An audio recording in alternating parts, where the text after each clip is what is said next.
this meeting to order of the Board of Trustees of the Village of Southampton. I'll make a motion. Is there a second? Second. All in favor? Aye. Okay, we are now open, and please stand for the Pledge of Allegiance. I pledge allegiance to the flag of the United States of America and to the republic for which it stands, one nation, under God, indivisible, with liberty and justice for all. Thank you all very much. At this point, we're going to have the Employee Recognition Award that goes along with our canine, Topper. Is Topper here? He's here. Okay. Can you please come forward, please, Police Officer Moore and Topper? I really think that this is just a way for you to get the credit. Hi, Topper. Oh, good, Topper.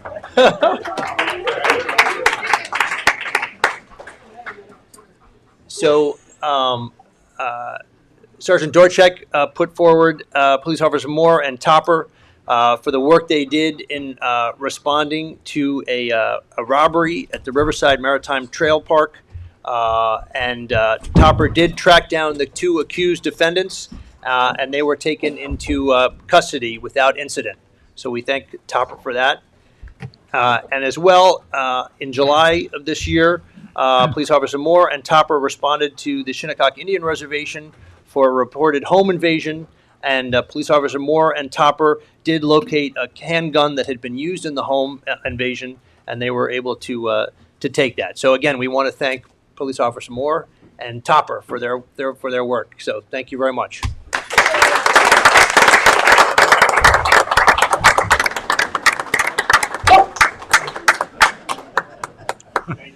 Thank you very much. He probably wants to be fed now. All right, so now we have some special comment, public comment this evening. So I would like to open the first special comment period, and that will be on traffic. So those wishing to be heard on the traffic issue may come forward and speak. Because of the number of people here, we're going to try and limit it to 3 minutes, but certainly, did people sign up, Anthony? So I have a list of people who spoke to speak as public comment, but not specifically for traffic. Okay, well then, why don't we just call those that would like to speak? Ms. Fagan, why don't you come up to the podium? Yes, you got to come to the podium and state your name and address, and then you get to address us with whatever you'd like to discuss. All right, I'm Allison Fagan. I live at 81 Halsey Neck Lane. I'm coming to comment on the ordinance that was prohibited left turns on Captain's Neck Lane and Lee Avenue. That ordinance right away produced a traffic jam on Halsey Neck Lane. I just want to say, prior to that ordinance, we also have traffic problems. And now we feel like we took the burden of 3 streets and moved it to Halsey Neck. If by chance you would like to keep the ordinance for Lee and Captain's Neck, I would like to see the ordinance also apply to Halsey Neck Lane and prohibit left-hand turns also. I think that I know there's a problem with staffing to stop people from doing it, but I think if at some point we could afford cameras, that at least makes people come in to avoid paying the fine. And I think that would be a burden that would keep a lot of people from turning left. I also did notice over a couple of days that the traffic did diminish some because some people just gave up and didn't want to go to the one long line on Halsey Neck Lane. And I think that if you did completely prohibit left-hand turns from Lee, Captain's Neck, and Halsey Neck Lane, that what would happen over time, if you gave it about 3 months, maybe people would just stop coming to the area west of Lake Agawam to try to take shortcuts. It would push the traffic more through town, but I also think it would push it up to 39 also. And I also think that if there's going to be a burden with traffic, it should be in the town, not in the residential areas. So that is my comment. Thank you. Thank you very much. And just a point of clarification, it was not an ordinance that was enacted. Okay. It was, in fact, a pilot program Oh, okay, great. That we did at the suggestion of the chief of police. Okay, So at this point, though, that pilot program has been terminated. okay. So as you notice, we haven't been putting the cones out Yes. recently. Yes. So I'm hoping that also now that we're past Labor Day, that maybe it's calmed down a little bit on your street. Oh, no, completely. I think the worry of the few, approximately 5 Halsey Neck residents that I've spoken to, is that if this comes back, that Halsey Neck isn't as organized as Lee and Captain's Neck and north of Hill Street, and we just don't want us to be the relief for everyone else just because we haven't said something. So I Right. guess that's why I'm here. Okay, All thank right. you very much. Thanks. Thank you. Who else would like to speak on traffic? Anyone? Anyone on Zoom, Sage, that would like to speak on traffic? Oh, sorry, Jay Fitzpatrick, please. I propose for your consideration a Southampton Village Workers Summer Weekend Holiday. It's a pilot program for July and August of 2025. Southampton Village currently has a moratorium on Sunday construction and property management, so why not make it the entire weekend? The workers can start and finish a bit earlier and later, Monday through Friday, to make up for the lost time. The village gets a little less traffic and a lot less noise on weekends. Stopping all weekend construction and property management traffic using our village as a shortcut to points further east all year is doable if both the towns of Southampton and the towns of East Hampton buy into it for a weekend moratorium. Otherwise, it's almost impossible to keep workers' traffic heading east, west, in and out of our village. Thank you. Thank you very much, Jay. Anyone else want to speak on traffic? Zoom, anyone, Sage? Okay, then at this time, I'd like to call the chief of police up to give her report on the traffic. And I think she's going to be aided by Lieutenant Wetter with some video footage that was captured during the pilot program. Good evening, thank you. I'm going to speak first and then we'll show the videos. So the trial program was from August 21st through September 6th. It was 13 days. So the goal of this was to decrease the volume of traffic on Lee Avenue, Captain's Neck Lane, and Ox Pasture during the afternoon rush. How are we doing it? By prohibiting left turns on Lee Avenue and Captain's Neck Lane from 4 to 7. Many of the residents from the streets listed above felt that this restriction would actually help improve traffic flow on Hill Street and move traffic quicker westbound, in addition to decreasing the volume on their roads. We implemented this after a meeting with the residents. I was originally against the left turn restrictions due to the number of U-turns we saw on Hill Street when we tried this back in 2021. I decided to implement the trial program after coordinating with our DPW Superintendent, Steve Phillips. He had his employees place cones every day down the center of Hill Street from Lee Avenue to Halsey Neck Lane. This alleviated my concerns associated with the U-turns that could create a traffic hazard and or accidents. So we decided to move forward with giving the left turn restrictions another go. Did we achieve the goal? For Lee Avenue, Captain's Neck, and Ox Pasture, yes. Those residents got the much needed relief for 13 days of this trial, where they could enjoy their street, walk their dogs, walk with each other, and back out of their driveways. Did the restriction that we put in place help Hill Street move faster westbound? No. If anything, it caused traffic to back up more daily to the movie theater. Some of the worst days it backed up Windmill Lane onto Nugent and also backed up onto Jobs Lane. Lieutenant Jones was on Windmill Lane and Hill Street a few of the days, and it took her 24 minutes just to reach the church. Did the motorists use Pond Lane to access Ox Pasture? No. A bulk of the cars who were sitting in traffic on Hill Street either made the left onto First Neck, then to Ox Pasture. Other vehicles sitting in traffic on Hill Street made U-turns more in the area of Breeze Lane. What did we consistently see? Motorists making right turns off of Lee and Captain's Neck, then took the left onto Bishops or Corrigan. And what happened was they made U-turns on Bishops or Corrigan to go back out onto Hill Street. Or they would continue up Bishops, make the left onto left onto McGee Street, and go into the Somerset community. Somerset, at times during this trial, had 20 to 30 cars backed up at the height of the rush hour. Again, we observed a tremendous amount of cars coming off of Bishop's, Corrigan, and Somerset, making the right turn. It was impossible for us to conduct enforcement. We were there to monitor the pilot, to make observations. On the days that we tried to do enforcement, it created more congestion, more of a slowdown. Lieutenant Jones actually began to direct traffic off of Somerset one day, forcing the motorists to make the left turn. At the same time, pulling cars over that made the right-hand turn. And it was very difficult to enforce. It was extremely unsafe. It took 3 of our officers to control that intersection that day. And, you know, cars were going in the eastbound lane to get around them, and it was just very dangerous. Putting anyone in the middle of the road to direct traffic in that instance further confuses the motorists, creates congestion, puts my officers at risk as well as the public. Speaking of risk, the fire department had difficulty navigating a brush truck down the road westbound on Hill Street.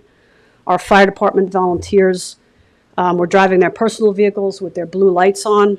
Were forced to drive westbound in the lane designated for eastbound traffic to get to the firehouse, to get their gear, to get the resources they need to go where they have to go. Extremely dangerous, and it could have been disastrous. EMS, same thing. We had a 10-month-old child take a fall from a flight of stairs. PD and EMS had difficulty getting around. Other observations that we saw, Halsey Neck Lane had backups to ox pasture and past that. Motorists coming off of Halsey Neck Lane either made the right and then the quick left up to Moses, only to go around either to Bishop's or to Somerset. I mean, you know, if they saw Moses was backed up to Fox Hollow, they didn't even attempt to get up to the light by Sunoco and McGee Street. So we also observed Lieutenant Jones sat by the water tower on West Prospect Street, and it looked like Montauk Highway. Cars were coming from the east via David White's Lane down to Powell, Railroad Avenue, North Main, Prospect, West Prospect, and up and around. It really pushed everything. The north of Hill Street really took the brunt of everything for this pilot program, in my professional opinion, and from what I heard from my officers, my lieutenant. Waze and Google are still directing cars to Somerset. The trial did not share the burden. It pushed the burden more north. So in closing, I know everyone's frustrated. We're going to show you some video in a little bit, but we're all in this together. My officers must navigate around this village to get to calls, to get to emergencies and heavily congested conditions. Our volunteers for fire, EMS, ocean rescue, half of our village's workforce sits in this traffic daily. Our teachers, doctors, and nurses, we need them. So, you know, we're all in this together. A couple of things that we're going to do moving forward, I've already done. One of the suggestions from Lee Avenue resident was Google Project Greenlight. I looked into it. I had to sign up to be on a waiting list. So I'm on a waiting list. Lieutenant Jones and I last week had a Zoom meeting with a traffic company that does automated enforcement. They're based out of Canada, but they do all their business here in North America. They don't have the right turn restrictions, but they are going to get back to us to see if their camera department can suggest something for us or help us in that way. But the balloon is full.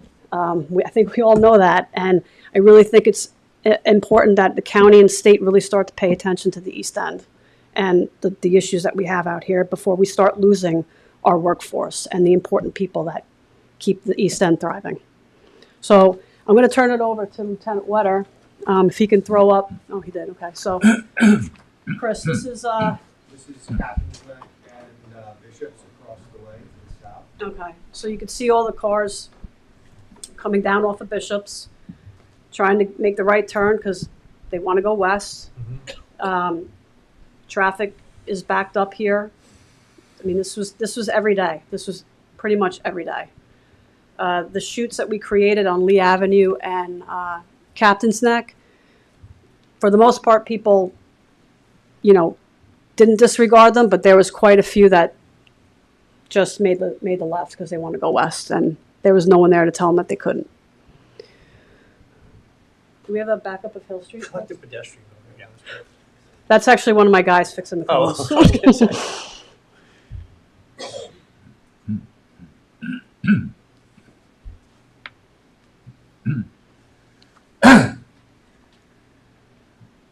This also, this just shows Hill Street being backed up.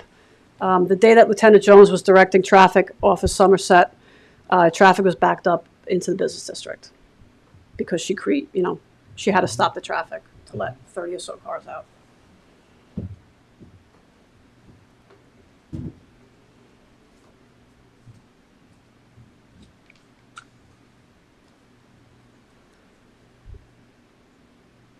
And we did issue about 48 tickets during the pilot program as best as we could. This is Halsey now. This is Halsey Neck Lane. Our drone operator, Eddie McIntyre, did a great job. He probably 4 days in a row backed up past Ox Pasture Road. So like I stated in a prior board meeting, it just is pushing the problem.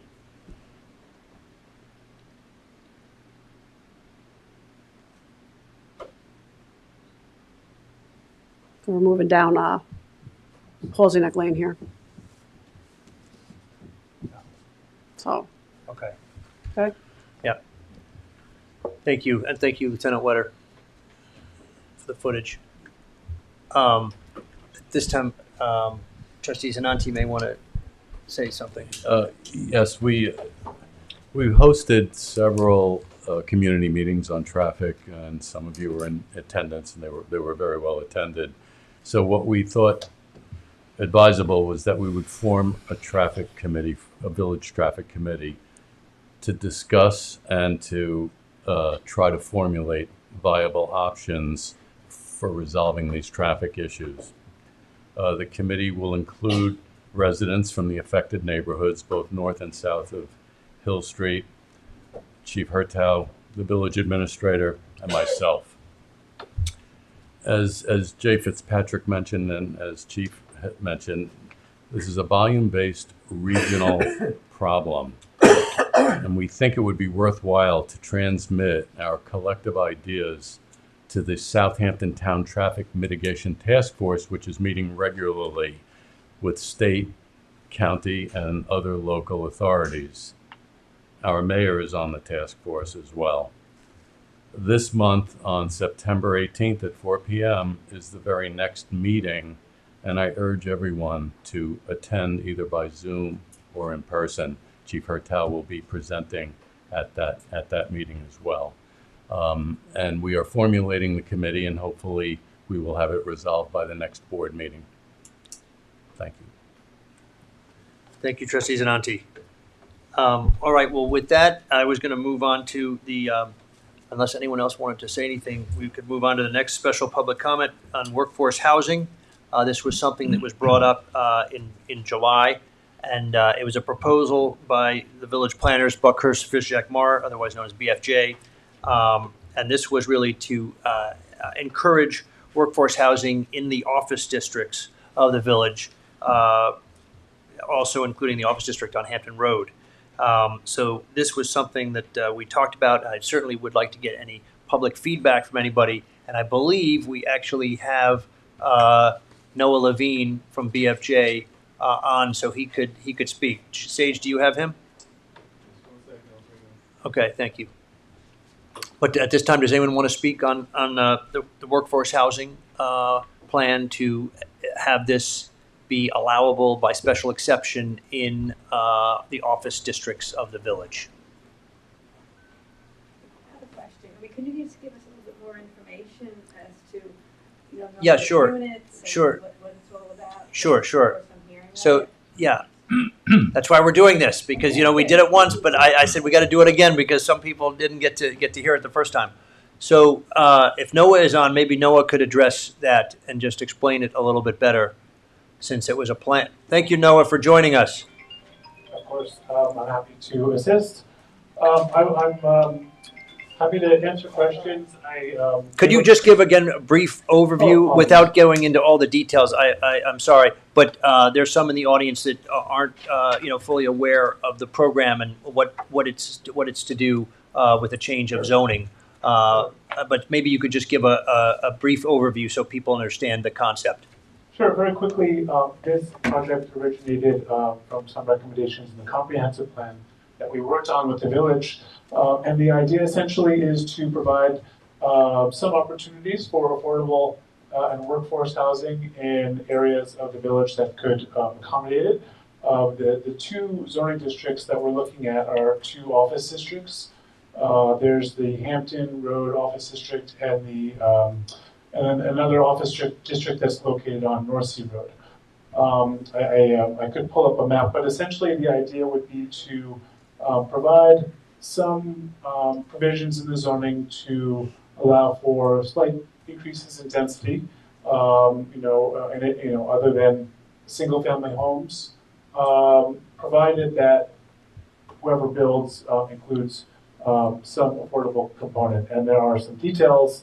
There are nuances with regard to how many units are provided, what density would be, and levels of affordability, and so on. There are a lot of specifics we could get into, but that's the general idea. It's also worth noting that the density is controlled both by the zoning, but also by the Suffolk County Department of Health.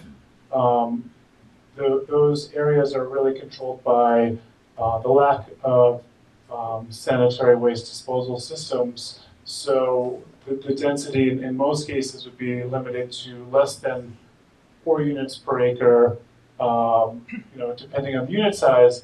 However, that could be resolved with some kind of on-site waste treatment, purchase of credits through Suffolk County, or in the future, if the village is able to do a full sewer district, that could alleviate some of those constraints as well. That is a very short synopsis, but I'm happy to answer other questions. Sure, that was the basic idea, concept behind this. We have found that there are some properties in the office district where there doesn't seem to be quite the demand, and that this would maybe be a good use for these properties to also be able to accommodate some workforce housing. But certainly if anyone else would like to talk or come up and speak on this, we'd love to get some additional feedback. Otherwise there will be further meetings here in Village Hall concerning this before this would ever become adopted as a new part of the zoning code. So how many units are you planning overall? I mean, you must have a master plan as to the number of units you're thinking of. Yeah. You'd have to come come up to the microphone, I'm sorry, yeah. So overall, how many units are you thinking about adding to the village? And Right, so it would really be based on people who wanted to develop this type of housing in the office district. I don't know, Noah, did you take into account what we might see as the number of units that this could encourage in the village? We didn't do a full build-out analysis. It's difficult to do. It's kind of subjective.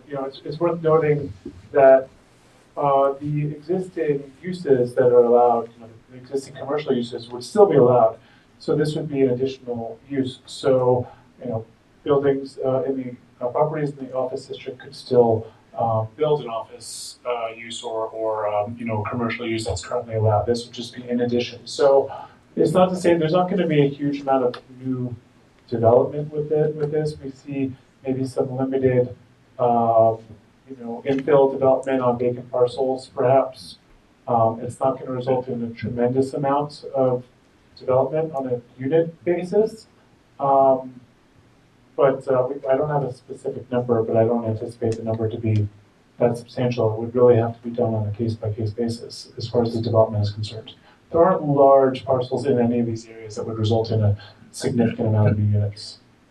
And the owner of the property would have to come in and be an applicant for this special exception use, and they would base it on what they would like to do with their property. So it really would be up to the owner of the property if they wanted to perhaps add some workforce housing to their property. But otherwise, again, as Noah just said, it could remain as office or whatever the current use is. And I think I agree with Noah that we wouldn't see a huge change in this, but there might be some parcels where the owner might say, "Oh, this is maybe a good option. I'd like to add to my property with some workforce housing." But it would be still limited by zoning constraints, as well as was stated, Suffolk County Board of Health, which really restricts the number of units per acre. Can I just mention one thing that I think Sure. I forgot to mention as far as the intent is concerned? I think we were looking at these two districts as places that, without any changes, could see additional pressure to be developed as single-family homes, given just the market for single-family homes in the area, and that perhaps those areas might not be the best locations for new single-family homes. Maybe development that is maybe a little bit more dense. So this kind of removes or discourages those single-family homes in those areas and encourages slightly higher densities, 2, 3 family, 4 family units or mixed-use buildings, but discourages single-family homes on those office districts. To add to that, I thought it was significant that the sketches that you showed at the last meeting of contextually what the buildings would look like is they essentially look like single-family homes. They just have maybe 2 families living there or 3. So it's not as though you were proposing to build apartment houses. They would be residential units essentially in terms of the way they look and their sizing. And it would just be they would be able to have multi-families within that structure. I thought that was important. Yes, thank you for that clarification. Yeah, that is important because, again, there was a discussion that there would also be design guidelines that would go along with this so that they would, again, look like a single-family home with maybe 2 or 3 apartments in it. Mindy Fortin, do you want to come forward, please?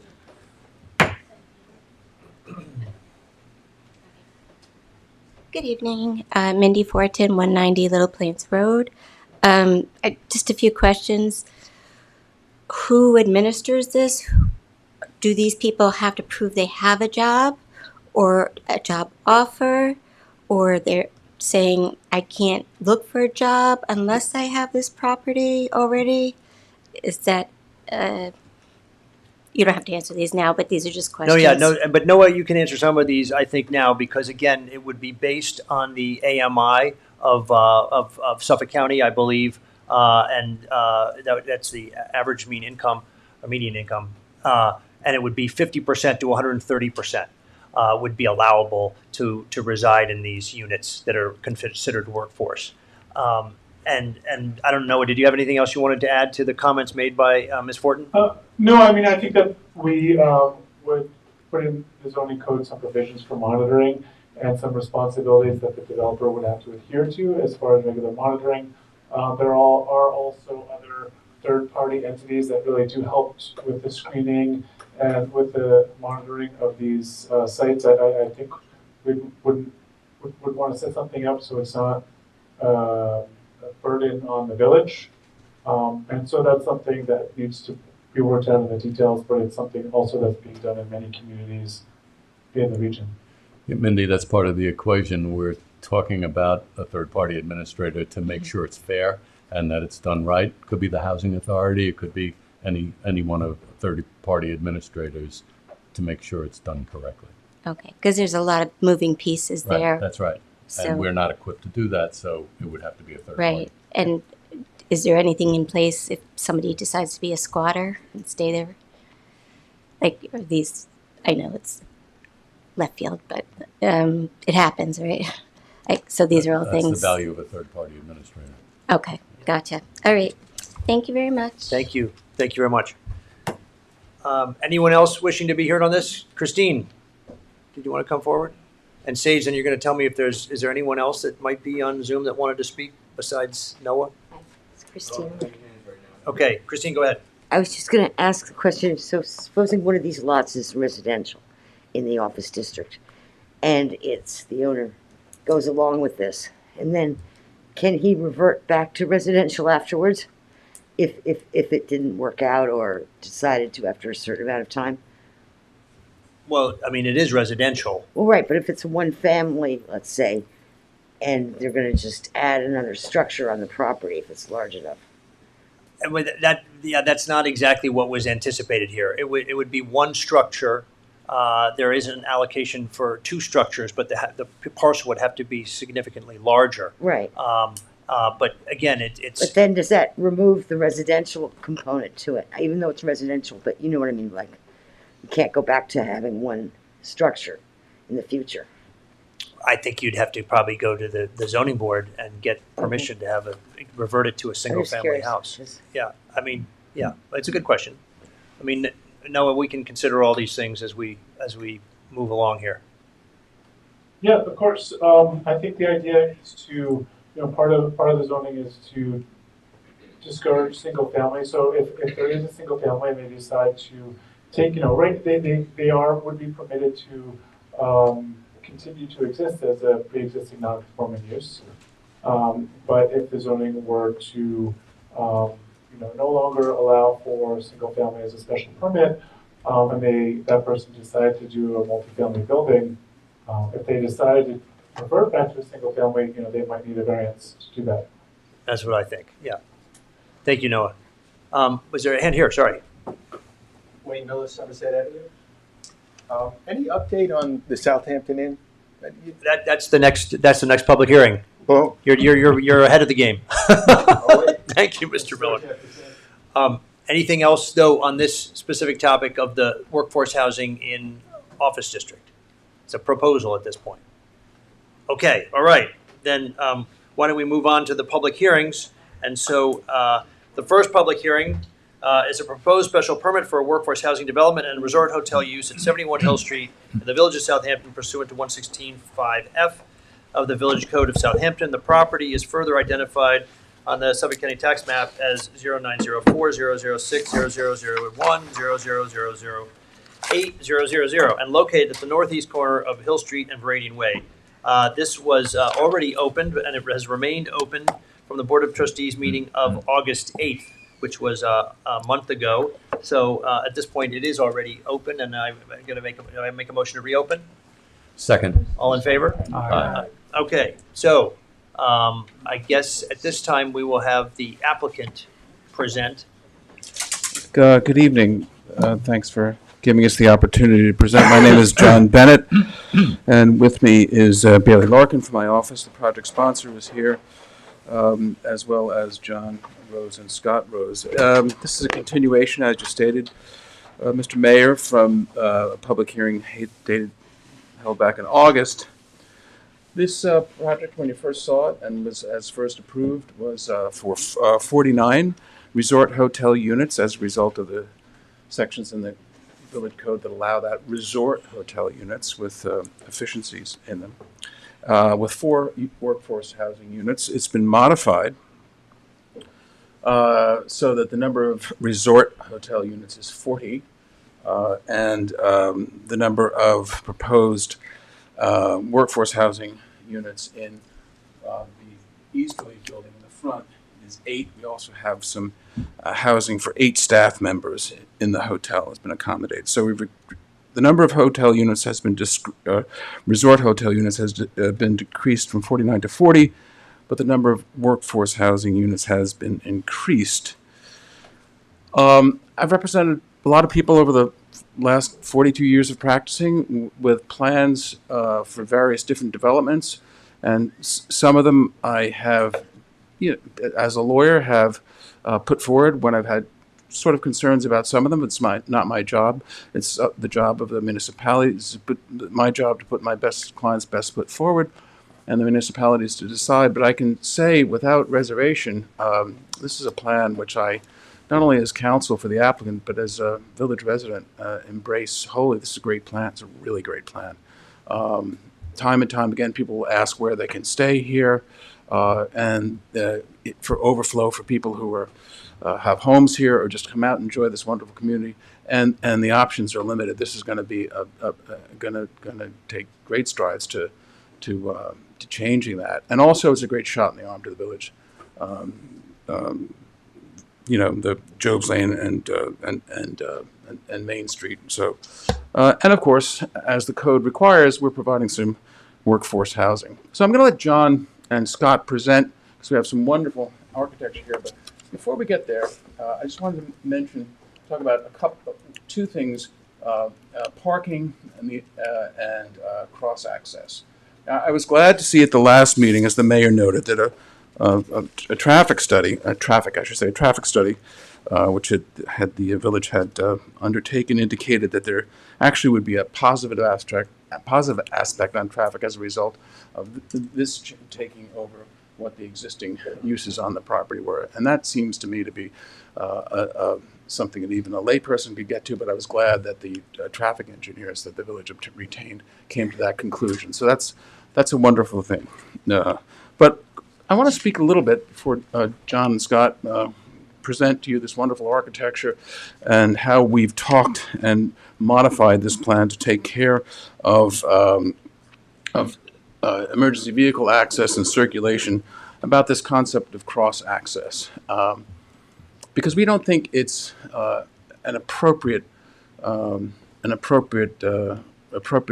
require cross access between the movie theater lot, which is in, as you know, is in for a site plan development, and this lot. It simply doesn't make any sense. I'm not the only one who thinks this. Hopefully the board members were all able to see a letter from Gil Flanagan, who represents the movie theater property. I'll just quote from his letter. Client wishes to raise concerns, Gil was talking about his client, about such a requirement for the following reasons. First, there is no current internal roadway connecting our client's property with 71 Hill Street, as might exist in other cases, but any such cross-access connection would actually pass through the existing parking lot on our client's property. In our opinion, therefore, having traffic pass through our client's parking lot and subsequently through other property to the east to reach a public street would present a potential serious traffic safety issue, putting any such traffic in conflict with the ingress and egress of vehicles from the movie theater parking lot spaces. Obviously, this could pose a significant liability issue in terms of personal injury or property damage from our client's perspective, which we obviously wish to avoid. In addition, I understand that in previous cases where cross-access arrangements have been considered, a driving force for implementing them has been a desire to reduce or eliminate additional curb cuts fronting on a public thoroughfare. As we understand it, the plan you're considering does not contemplate creating additional curb cuts, and thus such a concern does not exist. In this regard, see the Holmes case, Holmes versus Newcastle. So let me talk to you about that case, because Gil and I talked about it. I brought it to his attention. He had known about it before. Having represented lots of folks in site plan applications throughout the East End, it's sort of a reflex action for municipalities to always ask for cross-access, but it has to make sense, and that's what the Holmes case tells you. This is it's a case called Holmes versus Town of Newcastle. It's a 1980 case. Excuse me? I'll get there. It's a 1980 case. It's a 1980 case from. It's very hard to present with chatter. It's very hard. Yes, please.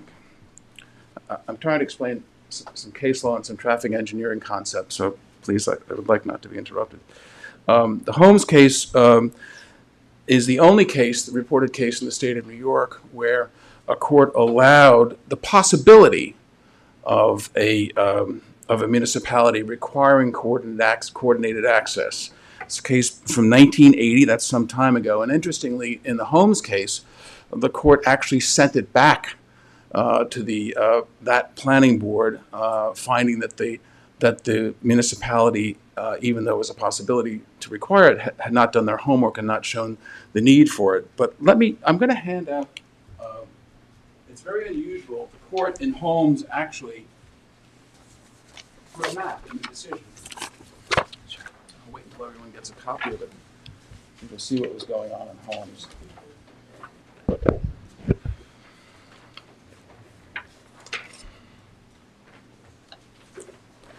So the whole concept in Holmes, and the sole reason why the second department, which is the department we're in, allowed the possibility was to eliminate the number of existing curb cuts so that people would have to share access. It's New York Route 120 on King Street, which obviously was up in the town of Newcastle. And what I've done is I've highlighted the two dark arrows, and that's where the plan that was approved by that planning board, and then again it was sent back for further study, stated that we're going to have two access points off of New York Route 120. There had been, and you can see in the dotted line, or there were, 1, 2, 3, 4 access points. So the whole concept was to take, there were 4 existing curb cuts, to eliminate those curb cuts and create 2 curb cuts. That's absolutely not the situation that you have here. Here you have existing curb cuts, they're not going to change. You have the Radian Way, you have curb cuts in from the property to the west and the property to the east. And then you have curb cuts out to Hill Street from the movie theater. So the whole rationale of the Holmes case, and municipal lawyers just take this case far too, they read something into this case that is not there. I will tell you unequivocally. They think that means, a lot of municipal lawyers, and I've had this discussion over the last 30 years, thinks that this case says you can require on a site plan coordinated access with the lot next door. That's not what this case says, and the proof is in the pudding, because what this case was all about is a sort of a strip mall. And there were 4 different access points onto Route 120, and the court said you could consider, again it sent it back, the court said you can consider 2 access points instead of 1. So the whole rationale of this case, and the whole reason why it passed muster, there were 2 pretty stringent dissents, but the whole rationale that it passed muster, and the whole, and also it's limited to its facts, was the reduction of curb cuts. That's not what's going on here. So so what is my request as it relates to coordinated access? I would specifically ask that you decline to require any cross access, or at the most, leave it to the discretion of the planning board, who is dealing with these 2 site plans. I think we've demonstrated quite handily, and indeed this was echoed by some of the members of the planning board, that trying to create some sort of cross access will just result in a very sloppy, hazard-laden plan for these 2 pieces of property. So I think you've got my point on this. I don't take it I've studied the law that allows cross access in certain cases. It's limited to its facts, and this is not one of those cases. And that's just important, because we want both of these. We will provide pedestrian access, so if somebody is staying at the hotel, it'd be nice for them to walk over to the movie theater, and I believe there's an eating establishment that's proposed on the building to the west. That certainly makes a lot of sense. But if you're parking at just from a practical point of view, if you're parking at the movie theater, why would you go over to the hotel? If you're staying at the hotel, you might want to go to the movie theater, and the pedestrian access more than adequately provides for that. But again, I'll leave that for your consideration and study. With that, I would ask John and Scott, just because this is a continued public hearing, I don't want to belabor the point, we presented the case in full the last time, to go through the rationale for the site plan and also the rationale for the architecture and the way we've broken up the buildings. Thank you. I'll try to be brief. You have a long night ahead of you. Those of you that know our work, that we're big fans of McKinney and White's work, and not that we're replicating that, but it's very important that the architecture, which is best seen in this grouping here, as you can see it on the screen, it's a shingle-style building.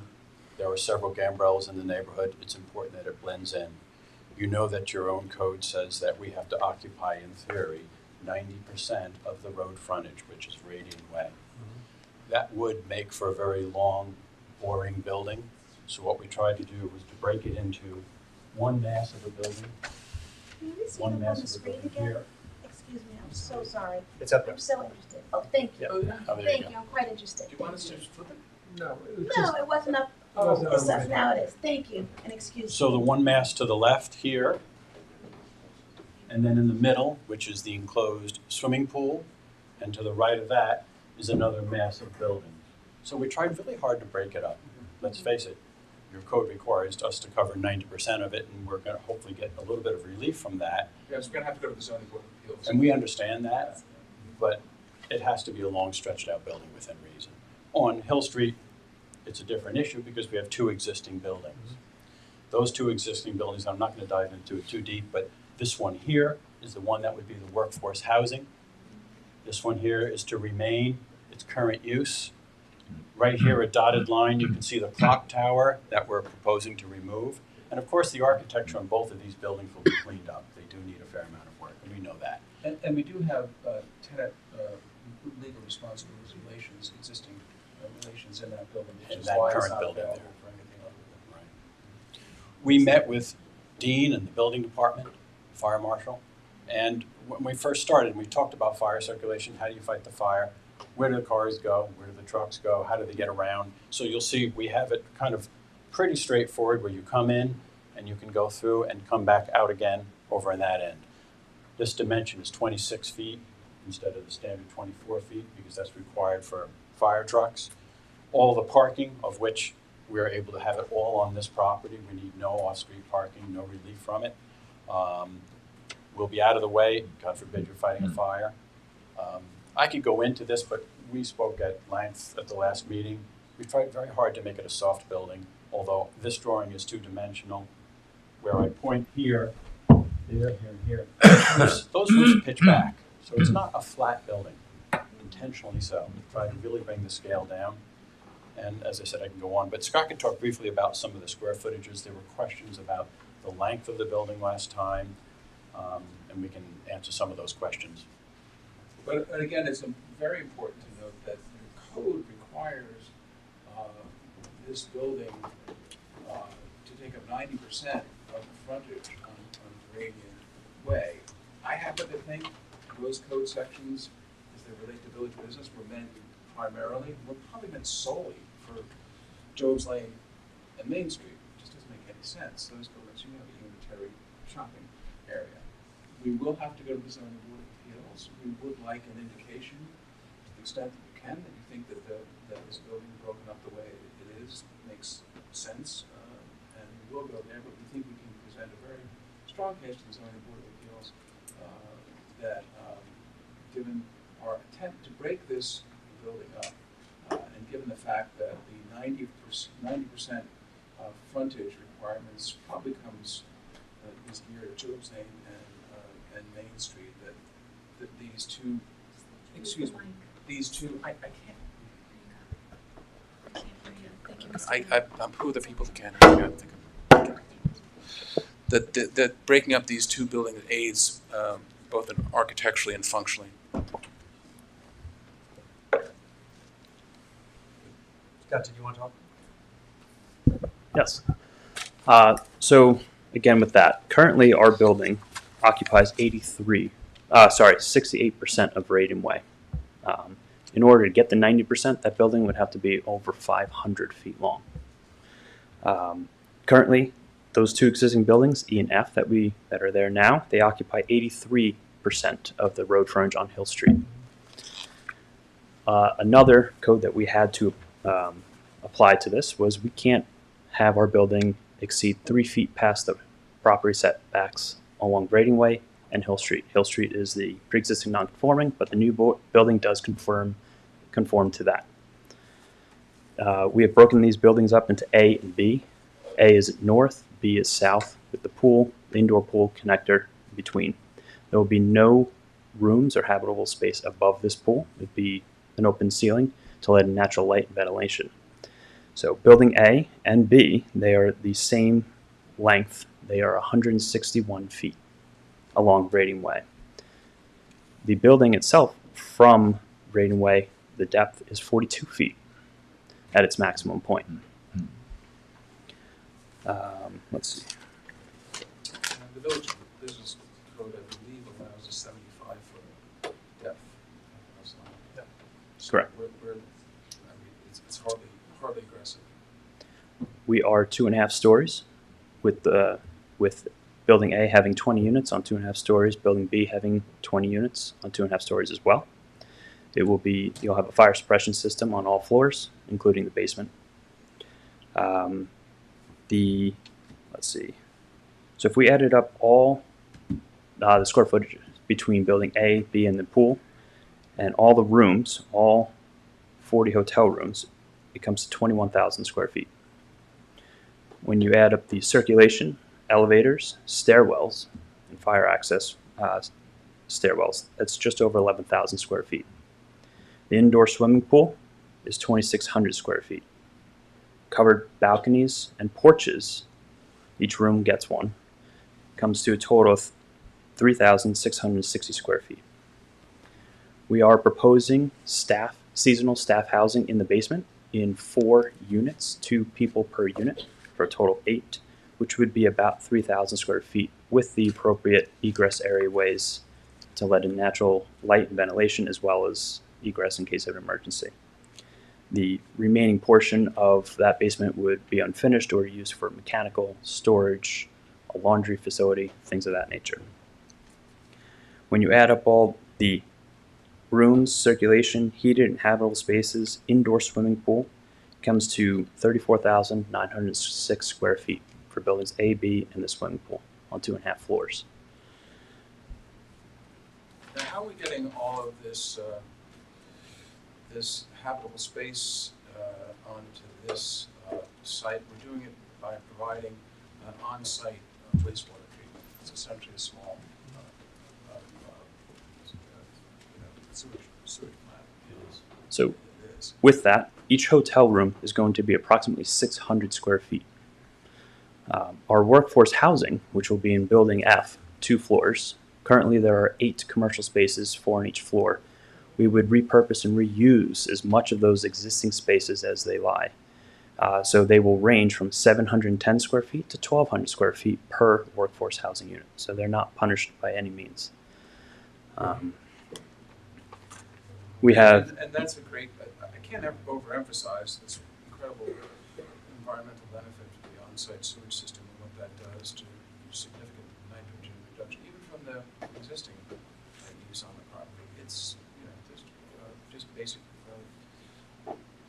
traditional wastewater treatment going on at this site right now. It's going to be put into an on-site sewage system. So if I could just add to that a little bit. So over here we see where the sewage treatment plant is. So both these buildings and all of these buildings will be handled by that sewage treatment plant. So that's critical because we're retrofitting these buildings that it's essentially, goes into a box, minimal treatment, and then it just discharges it pretty much untreated into the wastewater. But clearly not in this case. No, not in this case. Where will the effluent leach into? Under the parking lot or? Yes, it will be leaching fields. Yes. Under the parking lot? But it's very treated. No, I understand. Just wondering where it would go. It's like similar to the low nitrogen systems that we're putting in all the homes. It's probably superior to that. Yeah. It's supposed to be, yes. It's supposed to be. The other thing, I just wanted to say that, I'm sorry, Scott, am I stepping on you? No. Okay. There was some comment last time about opening up Veradian Way to Cooper's Farm Road. And you can do that. It doesn't have to be part of this plan. You can do that tomorrow. The village owns everything. Yeah. To be honest with you, I started scratching my head when I heard that, because the last time that was suggested, it did not go well, and I can see why. Why would you why would you increase the traffic on what is a very pleasant residential subdivision right now? Why would you want to entice people to come down there? This is a decision you guys will make, but to me, I don't understand it. It's really, we can't say, we don't have any power to say yes or no to it. It's not part of the site plan application. You could do it whenever you wanted to do it if you wanted to. It just, I'll just come right out and say it. The last time that was suggested, the political pushback was, to say significant, would be understating it. Now I can understand why. I don't know what, and also I don't know from a traffic point of view what it gains you. Yeah, no, I think the idea, John, was that someone exiting, it would only be an exit to go down to the light at Windmill Lane. And that it would relieve some of the traffic that would have to go onto Hill Street by allowing people, if they were going to other parts of the village, to be able just to exit and go down then Nugent Street, as opposed to everyone having to go out on Hill Street. Do you get that?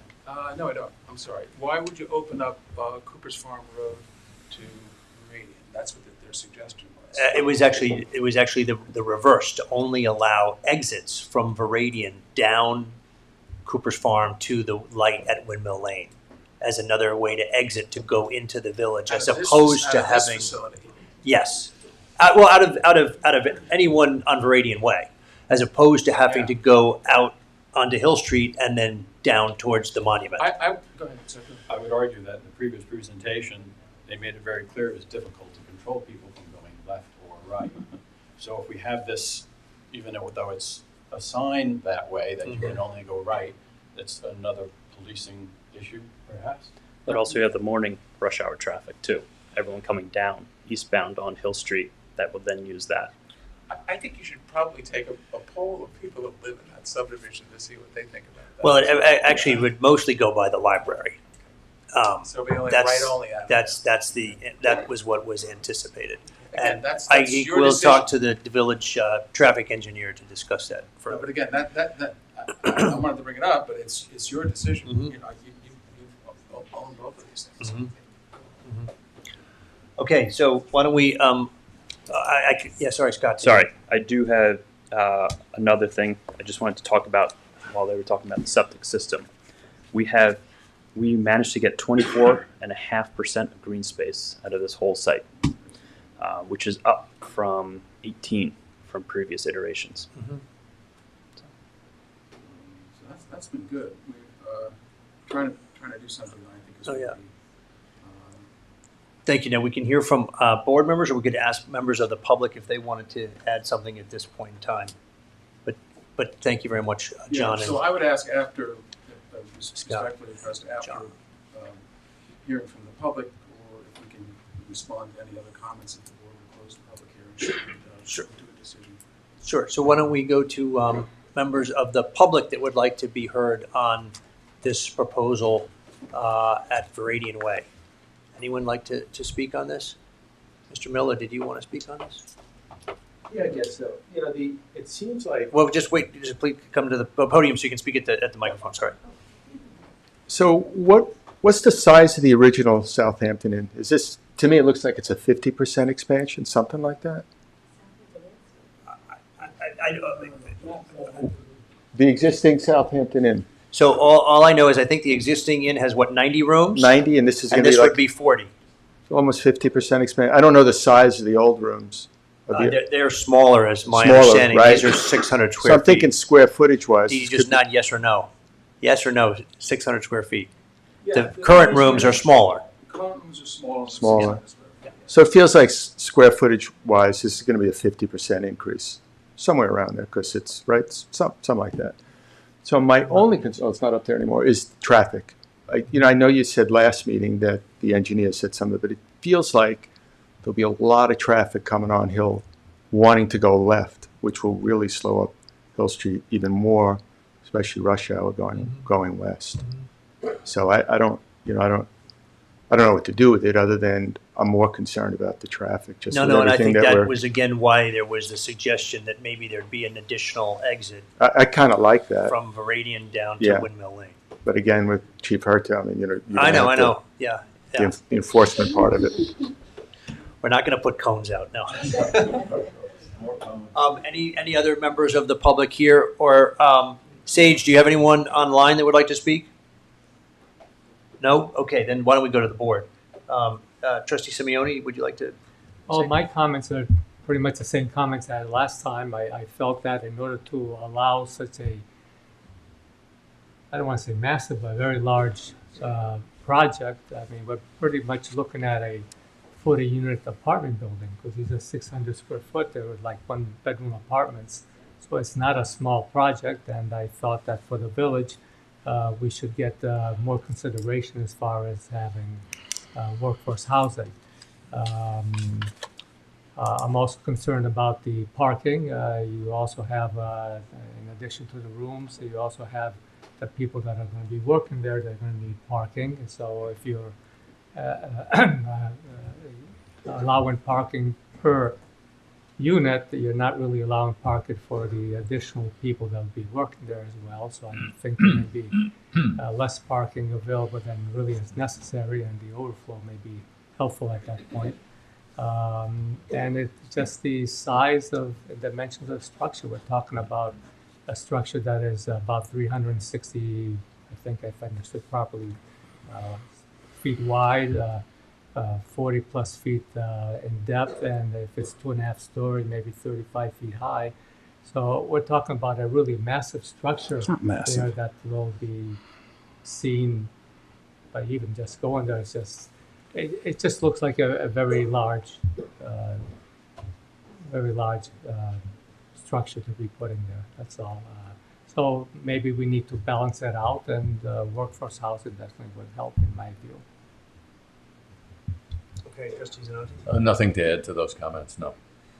So I guess the question is there any way that there can be any additional workforce housing possibly? Absolutely not.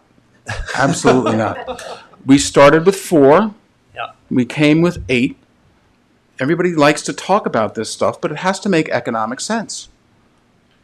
And that's the way your code is written.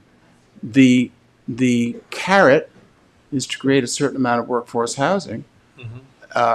You approved a plan with 4. We're here with 8. So no, absolutely not. I don't think I was on the board at the time. Well, John. no, when I say you as a body approved a plan with and everybody talks about this stuff, but it can't, it has to be economically viable. So that's what feeds. This feeds the ability to make the workforce housing, and your code specifically recognizes this. We're complying with every code aspect. This is not massive. And I have to be honest with you, I've been doing this for so long, every time everyone says massive, it's just sort of like a little buzzword talisman. This isn't massive. We've scaled it down. It's so not massive that we have to go to the Zoning Board of Appeals to bifurcate the buildings. So we looked at it and we said we've got a code provision that's going to make it massive. You'll remember the plan that had just one linear L. You're not going to see that anymore. So that this is a significant thing. If you want what is a dire need in the village, which is resort, and they are not, decidedly not apartments, that would be a violation of the zoning code. They have kitchens, right? Yeah, well, So they have kitchens, they have a bedroom? Excuse me, they're not full kitchens. They're not full kitchens? No, they're not full kitchens, little kitchenettes. You can't raise a family in one of these things. It's a 600-unit resort hotel unit. So it's not massive. They're not apartments. We comply with every code provision except the provisions that we're going to the Zoning Board of Appeals to make the thing less imposing. And we don't even think, as it was laid out originally, it was imposing, because your code doesn't really allow it. It has fairly significant height restrictions, which we comply with. We meet the parking requirements.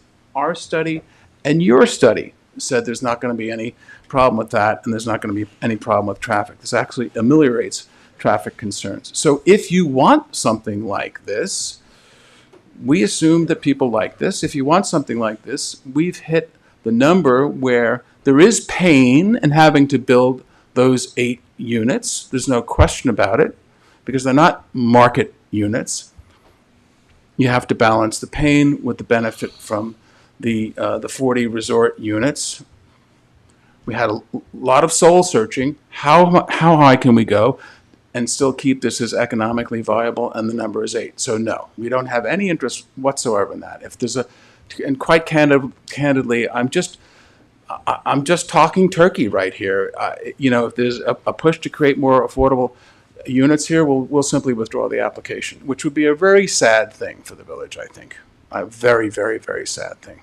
But, you can't squeeze blood from a stone, These make sense. This project makes sense economically. It made more sense at 4 units, but we had some conversations with the board members. We had some conversations with Alex.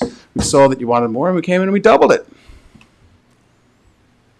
Okay, Robin, do you have anything you want to say? Yes. First, I'd like to thank you for the presentation. It's very clear. And I'd also like to thank you for the increase in the green space. I see that it is, as the traffic engineer, is that it will not have a negative impact to traffic. So I thank you for taking extra time for that. I also want to thank you for doing the additional space for the exit going around for our emergency vehicles, because as we've seen with the pilot program, that when we don't have the ample amount of space, it can put safety at jeopardy. So I thank you for that as well. I also want to take the time to thank you and I guess I have to say this to the owners, but I'm looking at you, for taking the time to go from 4 to 8, because as a resident and not just a trustee, it is important to me that we do have some type of workforce housing that is modern and a good location. And this is something that I believe the board has been standing on. So I do thank you for that. And I do thank you because there has been some compromise. There has been some pain, and we understand that. And we understand that our colleagues have opinions, and we're grateful for that, because iron sharpens iron.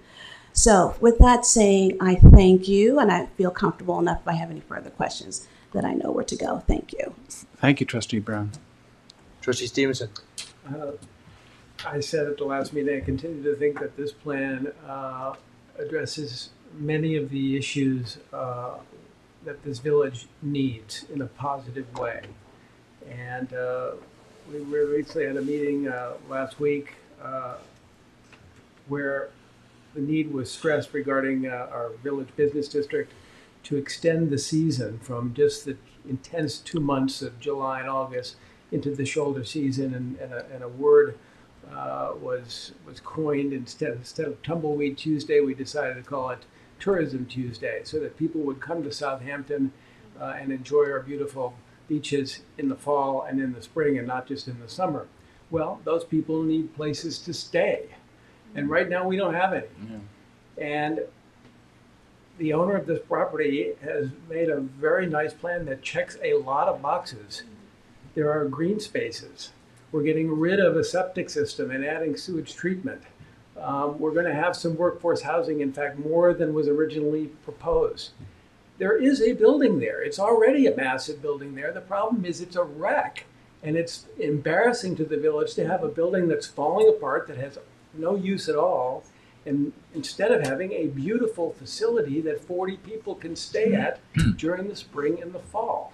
So I applaud the owner of this property for the work that she and all of this team have done to put together this plan. I think it's a great plan. I think the village really needs it.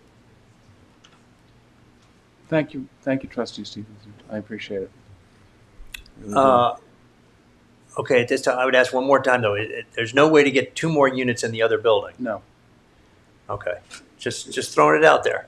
Nope. All right, what would I don't blame you for asking. But no, we think the 8's generous. You approved the plan. No, you, as a board, approved the plan with 4. So we're doubling up in that, and it has to make sense.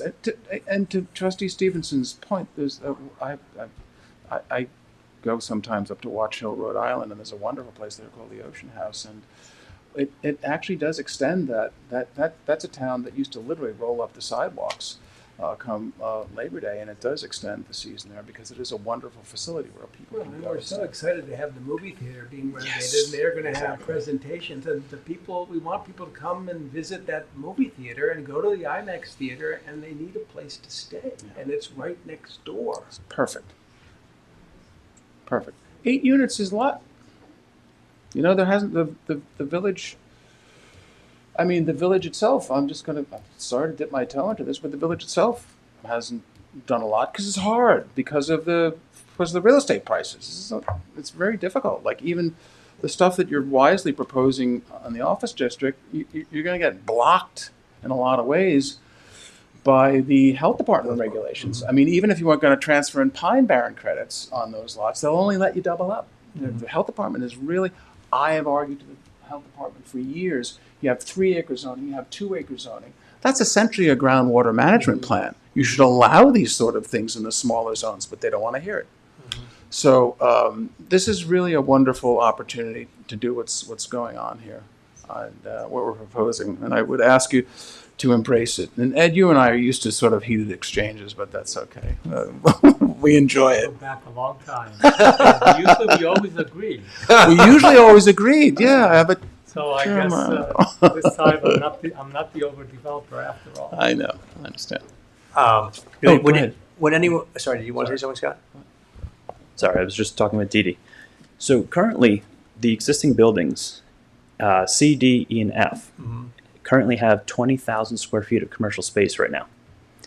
We are proposing 20,000 square feet of hotel space. So it's a swap, an even swap. That existing building is almost 200 feet long. So it's about half the size of what we're proposing, but it's still a big building. We are also going to put solar panels up on the roof, hidden. So up on that ridge, there's going to be a large flat area where it's loaded with solar panels that cannot be seen from the ground. You only see it from the sky. And that is, yeah. And you've got a building there that is just not, from a use point of view. Oh, and I understand that. You have to have a great, one sort of anchor tenant there, the restaurant, but it's... But I think he's leaving. He's leaving. You had the building department there for a while. Yeah, I remember. It didn't last too long. Yeah. So it's a building that has absolutely struggled. This will be a healthy, vibrant, wonderful use. So again, anyone else in the public like to speak? Mindy Fortin, please come forward.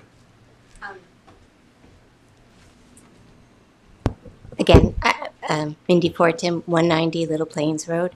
I am not against this at all, okay?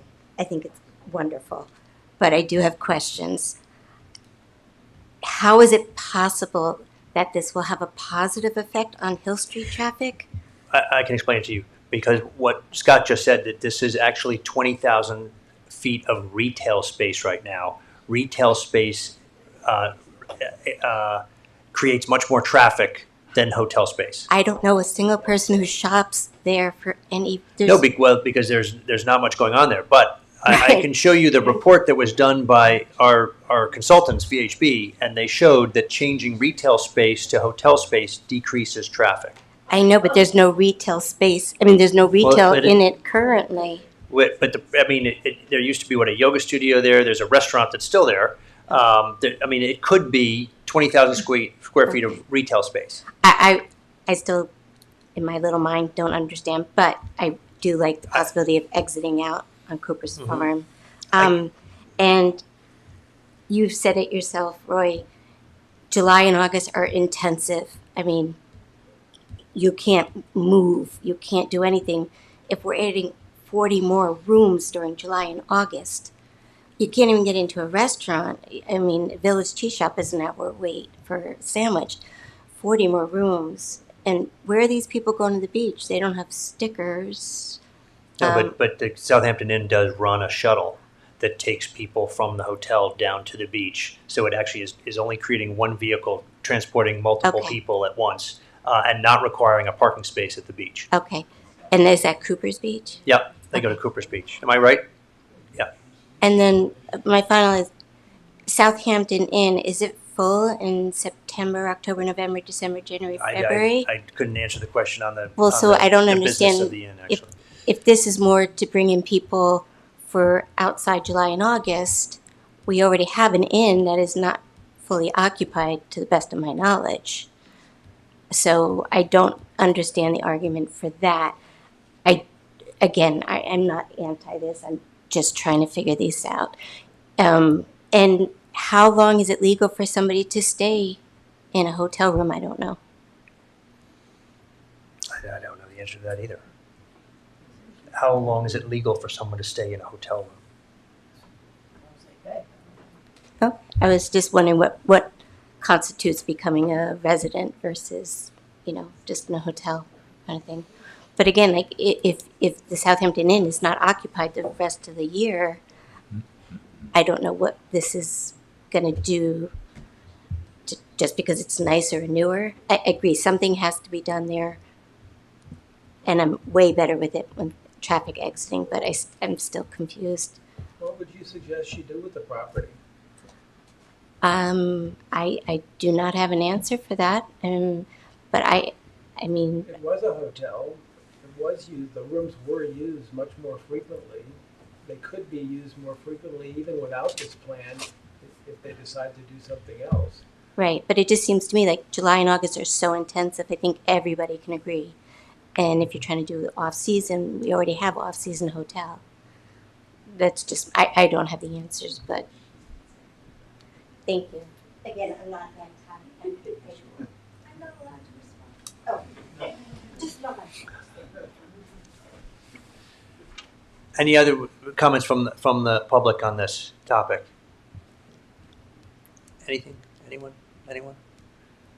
So I would respectfully request, this has been through 2 hearings, and I think that all the information has been provided. I would very respectfully, we've had studies on it, everyone's had the opportunity to comment. I would, with a great amount of respect, request that you close the hearing. So what is the consensus of the board? Should we keep the hearing open longer, or would you want to close the hearing, keep it open for written comment? I think maybe more people would need to know about it. I mean, nobody from the public really got up and said much, so maybe. Maybe that's because they don't have anything to say. This is the second hearing. It's been noticed. You know,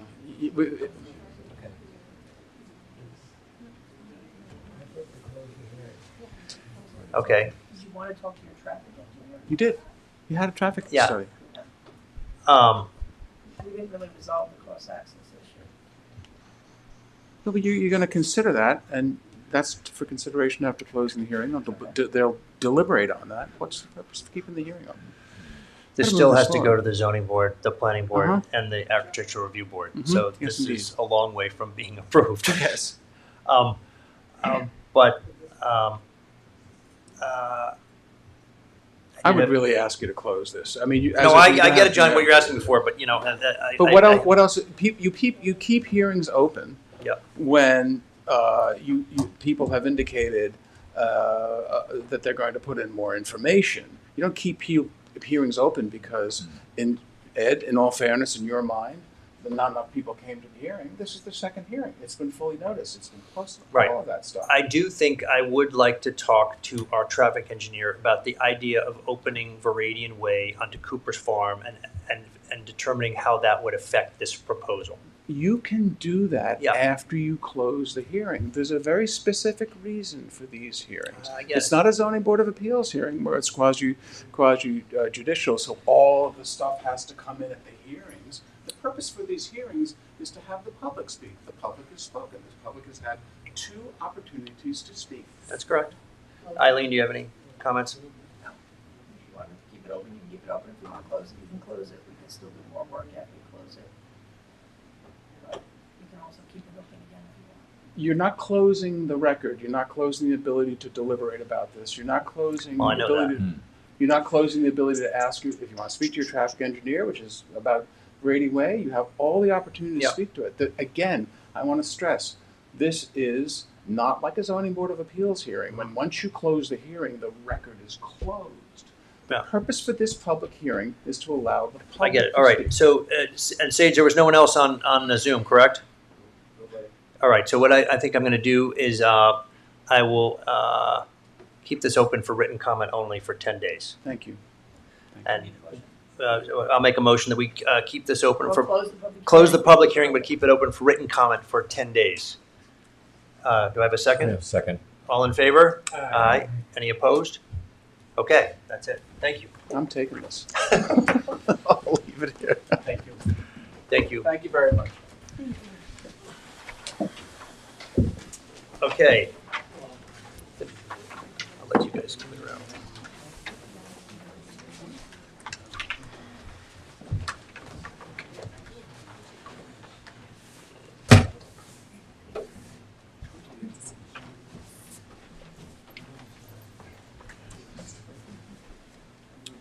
Okay, so the next public hearing is local law 28 of 2024, a local law amending Chapter 97, subdivision of land of the Village Code of Southampton to provide for cluster subdivisions as recommended by the 2022 revision to the village's comprehensive plan.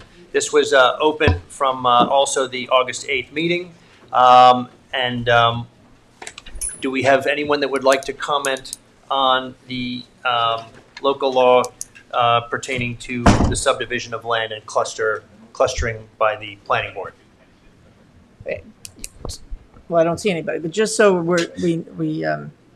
everybody knows, the reason it was kept open is we made it, or to make an amendment to the code. We received some comments, one of which was they didn't like the idea that potentially the planning board could have property that's reserved for agriculture, the way that they were reading it, in an HOA. So we just clarified. And that would be in a land trust or something like that. Right. So we corrected, made some amendments to the code. It was circulated at the time. And so we kept it open for that purpose. So So would anyone in the public, is anyone on Zoom stage that would like to talk on this? Okay, anyone on the board?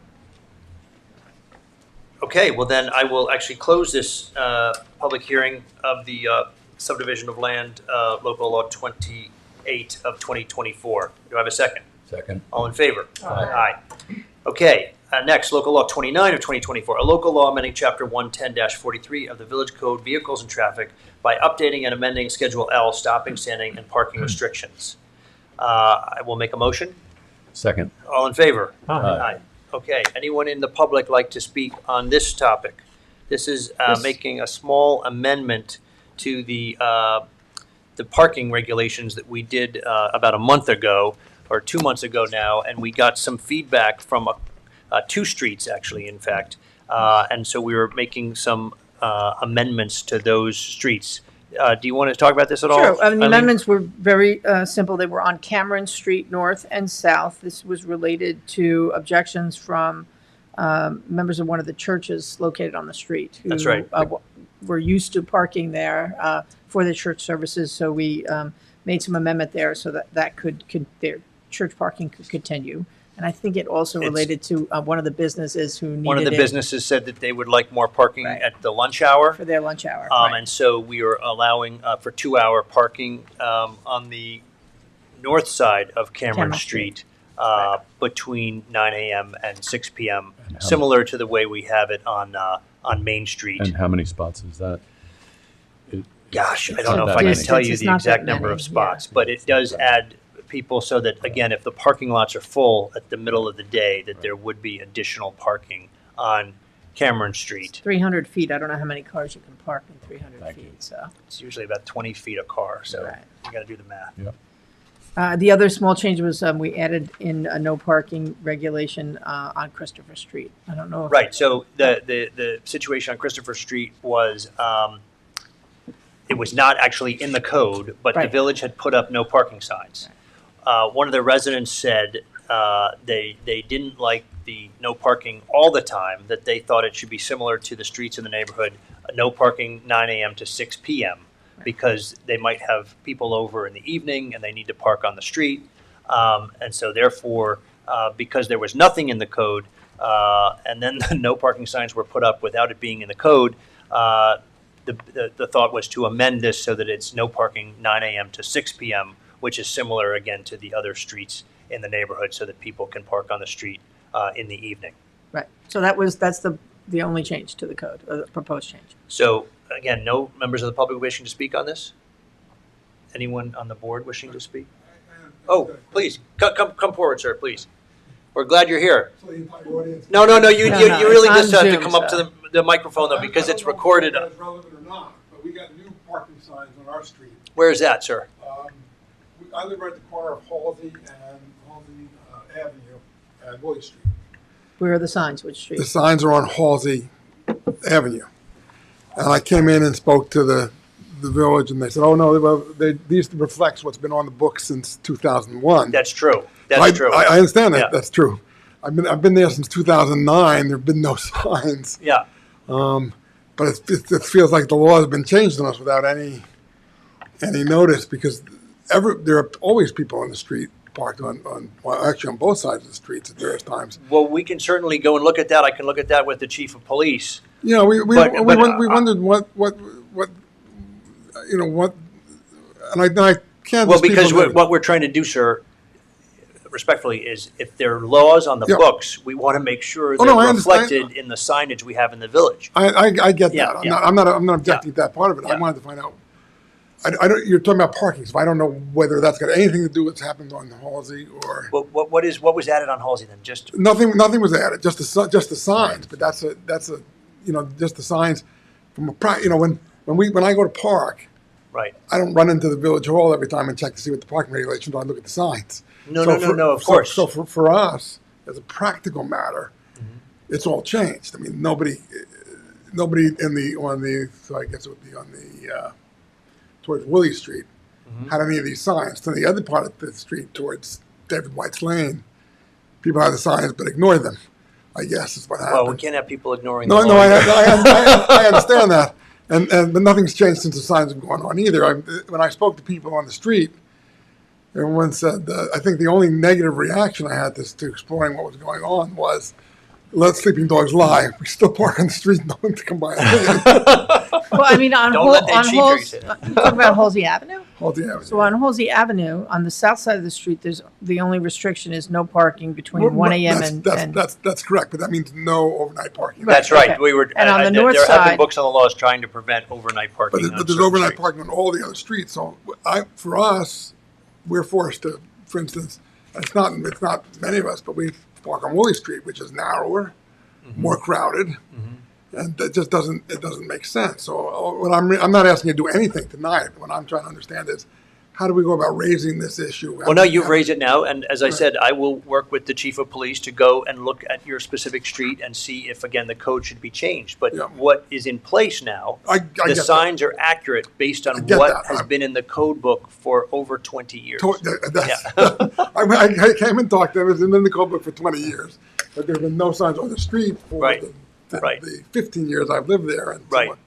And so it is kind of like a change. No, I understand exactly what you're saying. Exactly what you're saying, and and we couldn't figure out why we couldn't even figure out why they would want to. Well, we eliminate asked the Department of Public Works to, and actually the police department worked on this very diligently for a long period of time. We wanted to accurately reflect on the streets in signage what is in the code book. So they've been following the rules and putting up signage as it was authored in the code book. Totally sympathetic to that. Yeah. But we wanted to find out about how we go about possibly. No. So now you've raised it, and I appreciate that very much. Thank you for coming in. And as I said, I will go out with the chief and look at your specific street and see what recommendations there are for that location. Yeah, because our driveway is on Halsey.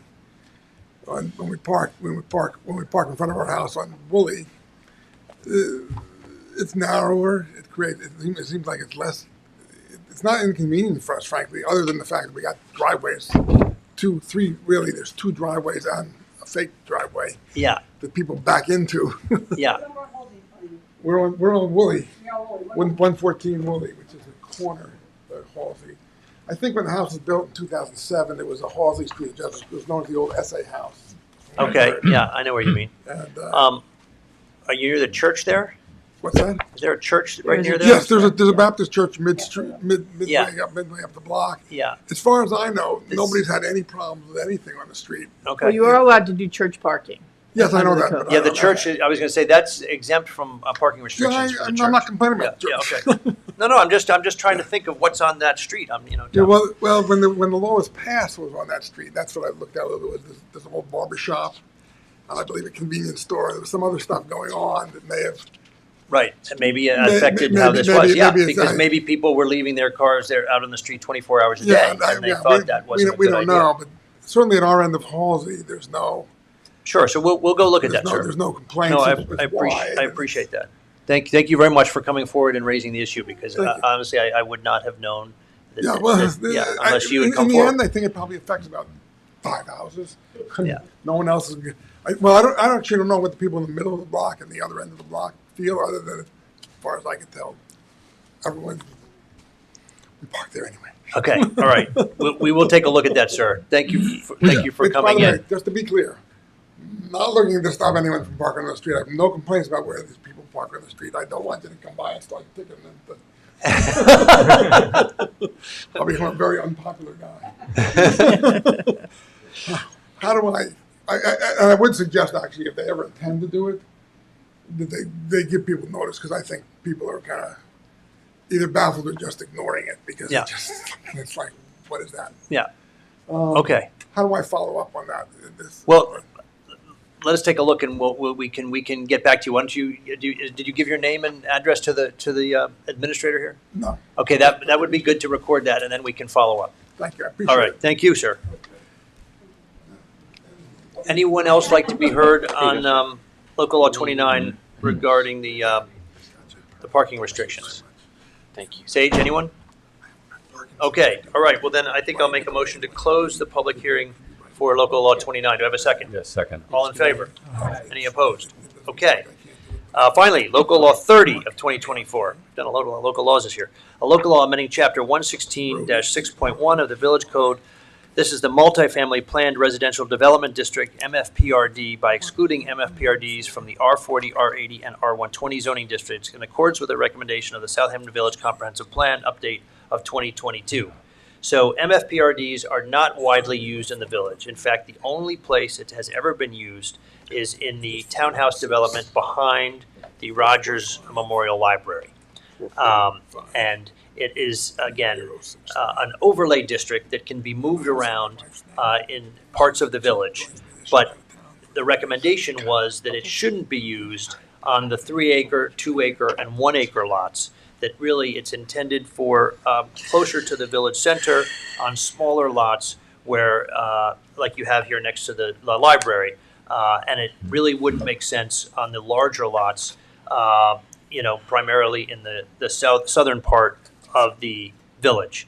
And so this was a recommendation from 2022, and now this would just put it into the code that those areas should be excluded from the MFPRDs, the multifamily planned residential development districts. Right, just to be clear, it's already in the code that R80 and it's not permitted in R80 and R120, but we were just adding the R40 So this based is on the adding the recommendation. R40, which they said Was not also covered. should be excluded, and they're not sure why it was excluded back when they wrote this MFPRD legislation originally. But so, again, I'll make a motion to open this public hearing. Is there a second? Second. All in favor? Aye. Any opposed? Anyone like to come forward and talk about this public hearing? Ms. Fortin? Okay. All right. Then at this time, I will ask that this public hearing be, Sage, anyone on Zoom? Okay. Then at this time, I'll ask that this public hearing for local law 30 be closed. Do I have a second? Second. All in favor? Aye. Okay, then that's it, and we will move on to correspondence to the board, and I will turn to Anthony Carter. Good evening, sir. So we have a total of 7. All 7 relate to various traffic issues or traffic concerns throughout the village. And what I'm going to do now is just read off the names of the 7 that corresponded to all of you. Peter Youngovich, Allison and Doug Fagan, Neil Crawford, Christina DeDonna, Carmel Culver, Maria Antonio Paterno Costello, and Peter Zuckach. Okay, excellent. And I can say we obviously had Allison Fagan here. She spoke in person as well as her letter. And so thank you very much. So at this time, we will open for public comment on any topic that anyone would like to address to the board. Ms. Fortin, nothing? Well, you can go ahead, please. Sorry. I don't have to say my name and address, right? No, Mindy Fortin, Little Okay, Plains, we know, yeah. Okay. The garbage cans are so disgustingly dirty. The solar ones. Are you going to clean them? Yeah, I mean, we should definitely be talking to DPW about keeping the garbage cans clean. Yeah, they're really, absolutely. really. Yeah, yeah. That's it. No, I appreciate it. Thank you.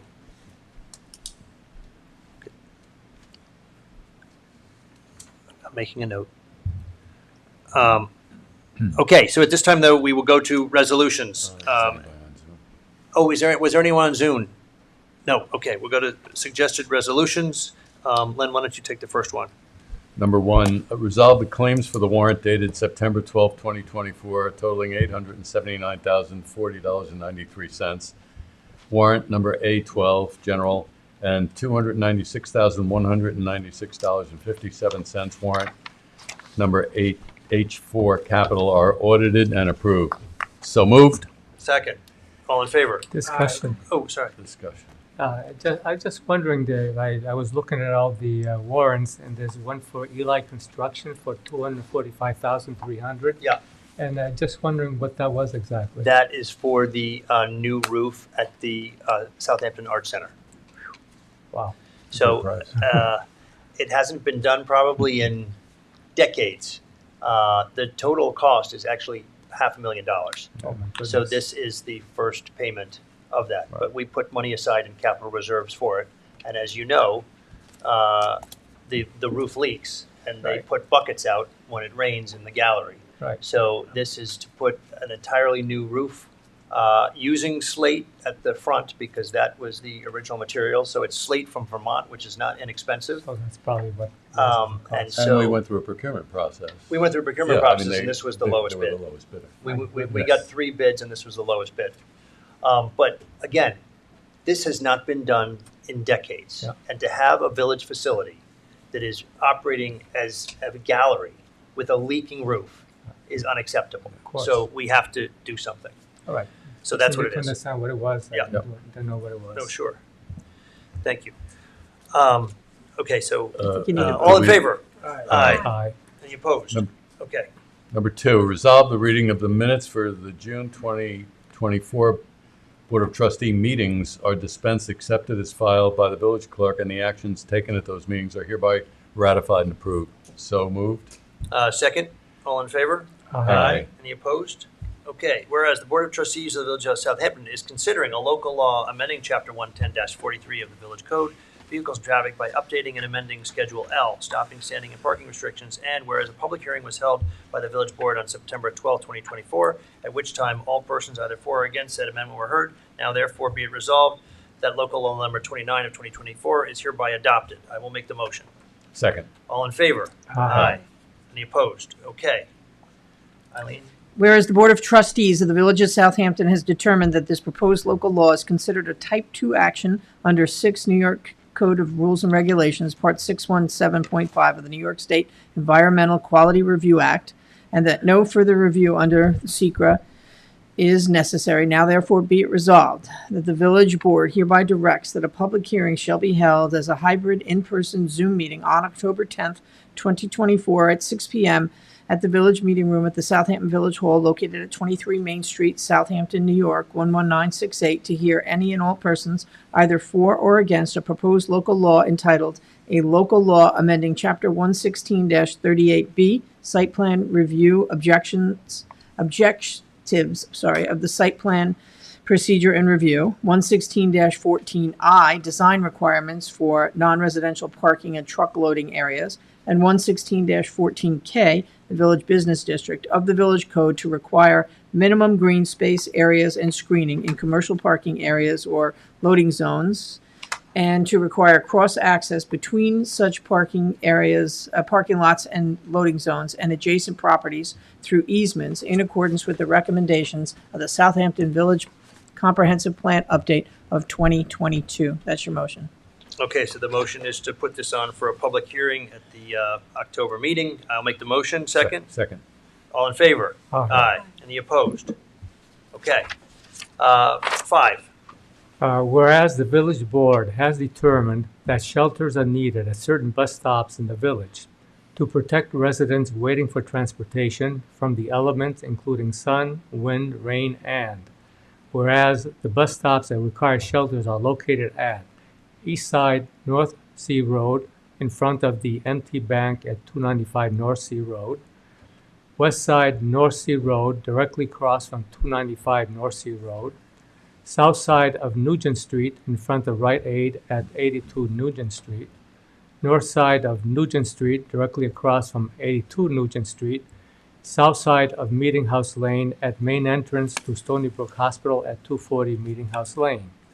Whereas the County of Suffolk has agreed to install shelters at these locations at the county's expense, and whereas the village understands that existing benches will need to be removed to complete such installations, and whereas the County of Suffolk shall coordinate the installation of the shelters with the Superintendent of the Southampton Village Department of Public Works, Steve Phillips, now therefore be it resolved that the subject to the above, the Village of Southampton authorizes the County of Suffolk to install such shelters at the County of Suffolk's expense.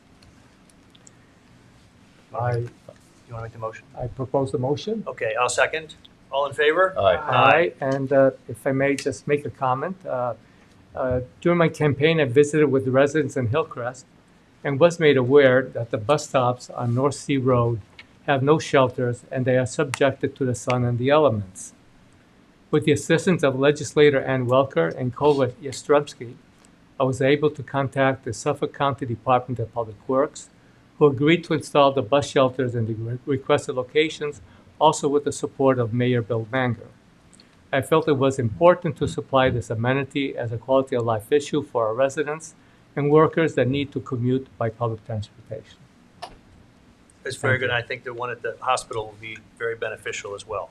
Thank you. Okay, so all in favor? Aye. Any opposed? Okay. This is long, but I'm going to do it. Whereas the FEMA-approved 2020 Hazard Mitigation Plan for the Village of Southampton identified a need to mitigate flood and erosion risks at the village's Gin Beach and the St. Andrew's Dune Church. And whereas the Village of Southampton has identified an appropriate source of possible funding to complete preliminary engineering tasks required to design flood and erosion mitigation measures for the identified project area, and whereas the New York State Department of Homeland Security is accepting proposals for eligible projects to the DR 4755 New York Severe Storms and Flooding Hazard Mitigation Grant Program, HMGP, and whereas under HMGP, the village would provide 100% of funding up front, and the grant would reimburse up to 75% of the eligible total project costs, as well as 100% of eligible project management costs, comprising 5% of the total project cost. And whereas the estimated total project cost of the Gin Lane erosion control and flood mitigation feasibility study is $145,000, with federal share consisting of $108,750 plus $7,250 for management costs, for a total of $152,250, and local share of $36,250. Now therefore be it resolved that the Village of Southampton is hereby authorized and directed to file an application for funds under the DR 4755 New York Severe Storms and Flooding Hazard Mitigation Grant Program, and upon approval of said request to enter into and execute a project agreement with the state and the Federal Emergency Management Agency, FEMA, for such financial assistance. And be it further resolved that the Village Board of the Village of Southampton authorizes the mayor or his designee to sign any and all paperwork in connection with such HMGP application. And be it further resolved, if the grant request is approved, the Village of Southampton will support local matching funds in the amount of $36,250. So I'll make the motion. Is there a second? Second. Discussion. So this really is to try to mitigate flooding possibility at Gin Lane Beach into the parking lot and then eventually into Lake Agawam. This happened during the hurricane of 1938, and last year in the December storms, the Department of Public Works had to go down with a bulldozer to put a dune up across the vehicle access point there to prevent the ocean from overwashing into Lake Agawam. We were able to do that before the high tide, and we were able to keep the ocean at bay. But this would help us design a permanent plan for how we could mitigate the erosion and mitigate storm damage caused at that very short, narrow area between the ocean and Lake Agawam at Gin Lane Beach. So that's what this grant would help us do.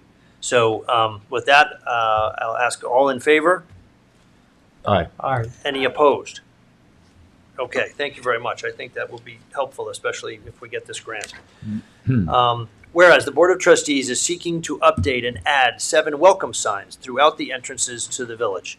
And whereas the Superintendent of Department of Public Works secured 3 quotes for said signs and chose Weddell signs. Now therefore be it resolved, the Board of Trustees approves the purchase of these welcome signs at a cost not to exceed $16,192 to be paid for by capital reserves H5 100, 300, subject to permissive referendum. I'll make the motion. I'll second it. Okay, discussion. Again, we have several signs at entrance to the village, most notably on North Sea Road, Hill Street, I believe Wickapog Road, but there are other entrances to the village where we have no indication that you're entering the village, and it was thought to be consistent. All entrances to the village should have these type of signs. I'm sorry, we also have one on North Main Street. But the other streets that enter the village, that it would be nice to have signs, again, denoting that you are entering the village of Southampton. And so this is what this would do. It would pay for these additional signs in similar fashion to be put up at the entrances to the village. So all entrances of the village would have a sign identifying that you are entering and welcome to the village of Southampton. So with that, again, we have this in capital reserves, the $16,000. So I would, we have a motion and a second. All in favor? Aye. Any opposed? Okay.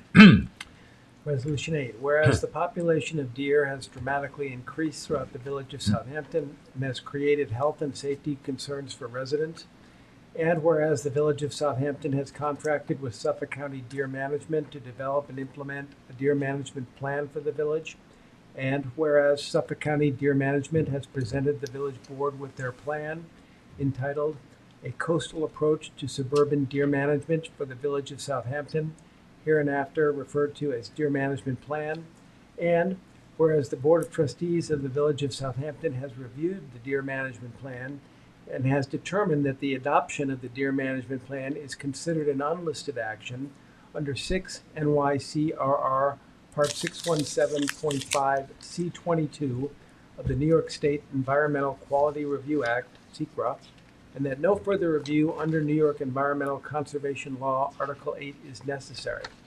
Now, therefore, be it resolved, the Board of Trustees hereby adopts and approves the Deer Management Plan and further authorizes the mayor to execute any and all applications, forms, and documents necessary to effectuate said plan. So moved. I'll make the second. Discussion. First of all, I have not reviewed the deer management plan. I have not received it. I have not reviewed it. I have no idea what's in it. What I think it entails is the euthanization of deer by bows and arrows. And apart from the fact that I am not very favorable to that method, I think that in order to control the deer population, there should be a more comprehensive plan that includes other steps as well that are more humane than just going out and shooting deer with bows and arrows. That's my position on this. Okay.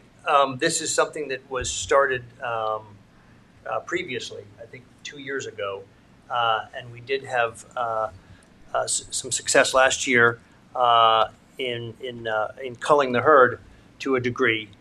We actually do have the representative from Suffolk County Deer Management here, if he would like to speak. But just to let you know, Trustee Simeone, since August, 10 deer have been hit and killed on the streets of the village, and the Department of Public Works has had to dispose of the carcasses. So, and also further, when talking to them, they said these deer are absolutely loaded with ticks. So I understand your point, but I would add that this is a hazard to drivers in the village. If there have been 10 deer hit in basically a month or a month and a half, it's a problem, especially with the tick-borne diseases that they carry. Lyme disease as well as Lone Star disease. And so, again, something has to be done about the deer. I don't think there's anyone that thinks we don't have enough deer in the village at this point. But again, I would call Michael Tessitore from the deer management to come up maybe and just to address this if you would. I understand, but you've had this program for a couple of years and it Yeah. has not made a dent. Oh, no, I They- think they- I think contrary to that, but why don't we hear from from Michael Tessitore? Hello, Mike Tessitore, Suffolk County Deer Management. How are you? Go ahead. Questions, comments, I concerns? thought you were gonna make a presentation. Tell us about it. I've made several presentations, but I guess maybe to address some of your concerns, which we've addressed in the past. We haven't been doing this program formally over the past couple of years. What this plan is that we've written up, which is 26 pages, basically formalize what we've been doing to address the deer population in the village before it gets totally out of control and it's irreversible. And we're going to be, wondering how we can address and reduce the numbers safely and quickly. We're at a point in the village where we're seeing way more than 120 deer per square mile. It's not safe. When you bring those numbers down to 15 per square mile, you see a 90% tick reduction. One of the problems that we have, I think when anybody looks up deer management, is you go to Google, you type in deer management, and you see all these ideas that sound good. They might be emotional ways of dealing with it, but the only effective way to reduce the deer is through hunting. We use bow hunting because of the sensitive environment that we're in. We're a fragmented area, 6.5 square miles of land, right? We have a business district, we have beaches, we have farmland, we have estates, we have smaller residential lots. A sterilization program would not be effective in this area because we're not on an island or a bubble. It would affect other communities like the Shinnecock Indian Nation. That would be an issue. This is a program that we worked last year, and we took 103 deer in the village during the regular hunting season, October 1st to January 31st. This plan just formalizes what we've been doing. It was highly successful. There was zero conflicts. There has never been a second-party bow hunting incident ever. The bow hunters have to be very, it's more intimate. They have to see the animal. It's not like they're just shooting into bushes. They're elevated. The back stops the ground. It's the best solution for this village. I've been doing this for 13 years, and other municipalities have replicated my program, and they've seen similar successes. I understand that some people do not like the idea of killing an animal, right? But here we come from an area where we farm, we fish, we hunt, and people want to know where the food comes from. So this is a perfect opportunity to use that resource. The hunters are happy to have the meat. We make it available to property owners as well as others. You got to think of it this way. If we just had a 5-acre plot of land that would be able to hold 10 deer living in it at 6 pounds of vegetation a day, another deer born that couldn't get that 6 pounds of vegetation would die. It's carrying capacity, what the habitat can support. Those areas are decimated. From the ground up to 6 feet high, there is no food for those animals to survive beyond the carrying capacity. But because we put plantings in our yards, right, we have supplemented their nutrition. So we're able to have 100 deer now in that little tiny woodlot. And that's where we're at in the village. You see them laying right next to Rogers Memorial Library, and you see their rib cages. And I would never argue that deer are starving to death because we have so many people putting hundreds of thousands of dollars a year in plantings. They're ornamental plantings. And I'm not, in this, I'm not a recreational hunter. I run a management group. So for me, it's a business, right? And when you look at what they've done in the past, some programs, it was $1,392 to kill a deer. Sterilization is $3,300 per deer. This village had a budget of $20,000. We took 103 deer last year. Out of how many? I don't know how many. I don't have a crystal. There's still plenty. That is, you took out 103 deer, but we still have 10 accidents of deers been hitting cars just Right. recently. So it does not seem to me that it's really all that effective. That's Yeah, but what why- are you comparing it to? Because I would actually say you're welcome that you only had 10 accidents this year. Because if it wasn't for us taking 103 last year, I bet you would have had 30. But there's a lot more. I mean, you haven't really caused the problem. I mean, the deer. It's not going to be. We're not going to be able to. The problem is that it takes multiple years, Ed, and But that they keep on reproducing. That's Right. the issue. They keep on reproducing. You cannot kill them fast enough because they reproduce faster Well, than you I can think kill that- them. well, they've actually Another had a lot of question I success have- in North another Haven. question I have, when you kill the female deer, what happens to the does? Oh, you have to kill the does as well. Wait, the female is the doe. I'm sorry, the doe. What happens to what you call the small deer? Fawn. The one. What do you mean? Fawns. When? During the hunting That is- season? Yeah, that is, you killed the doe. What happens to the fawns? The fawns are weaned after 10 to 12 weeks, so the fawns can survive on their own. But, if you want to talk about sterilization and how effective it is, if sterilization was such a great tool and it did exactly what it would do, then I would argue that you would actually want to annihilate the species from Earth, being that they only do three things: sleep, eat, and make another one of them. And if you want to sterilize them, you just took away their ability to procreate, right? Right. So But you're if not they gonna- all died after that, then You're you'll not never gonna have be deer able to again. Sterilize all of them. We're not looking to kill all of them either. We're looking to bring it down to a manageable number, right? I'm just saying that maybe a combination of programs.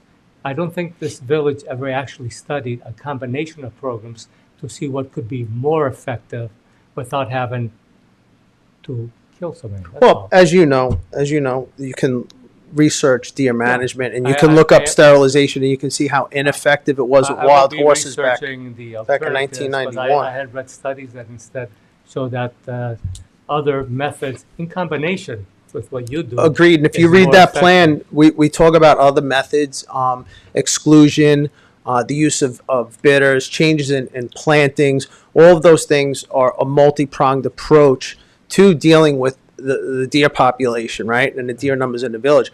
We're just at a point now where this number needs to be addressed. And fortunately, the administration prior to Mayor Menger decided to go forward, and this administration currently has continued that.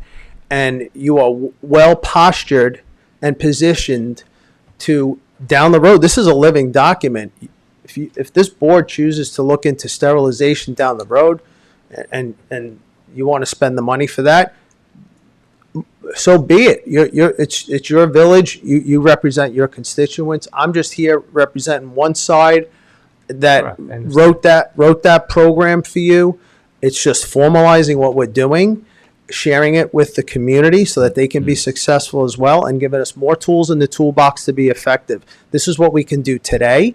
A sterilization program where people are driving around shooting deer with darts, transport, knocking them out, and then operating on them in a shed somewhere, and then releasing them back into the wild with radio calls. If you want to do that, that's up to this board. But right now, I have a solution for you that works. It's effective. Well, yeah, the village can't afford that. It's $3,000 a deer to sterilize. I mean, if you do the math, I mean, if we took 100 last year times 3,000, the village does not have that kind of money to spend, Ed.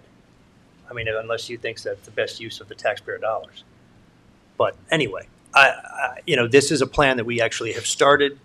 I believe it will prove beneficial, especially after another season or two, and hopefully we will not have as many encounters between the deer and the cars, and not to mention the Lyme disease and Lone Star tick disease that are rampant in this area, primarily because they're being transported on the backs of deers.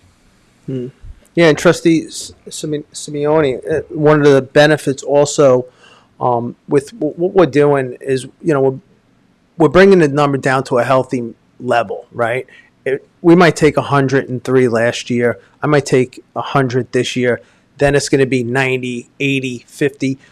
the number goes down, and it's explained in that plan, and it'll plateau. We can't count all the deer to say, hey, we have this. We can only go by indices of plants being destroyed, sightings from surveys that we're going to do. So there's a lot of measurable objectives that we're going to do to be able to, how many deer, highway pickup, whether it's through cars or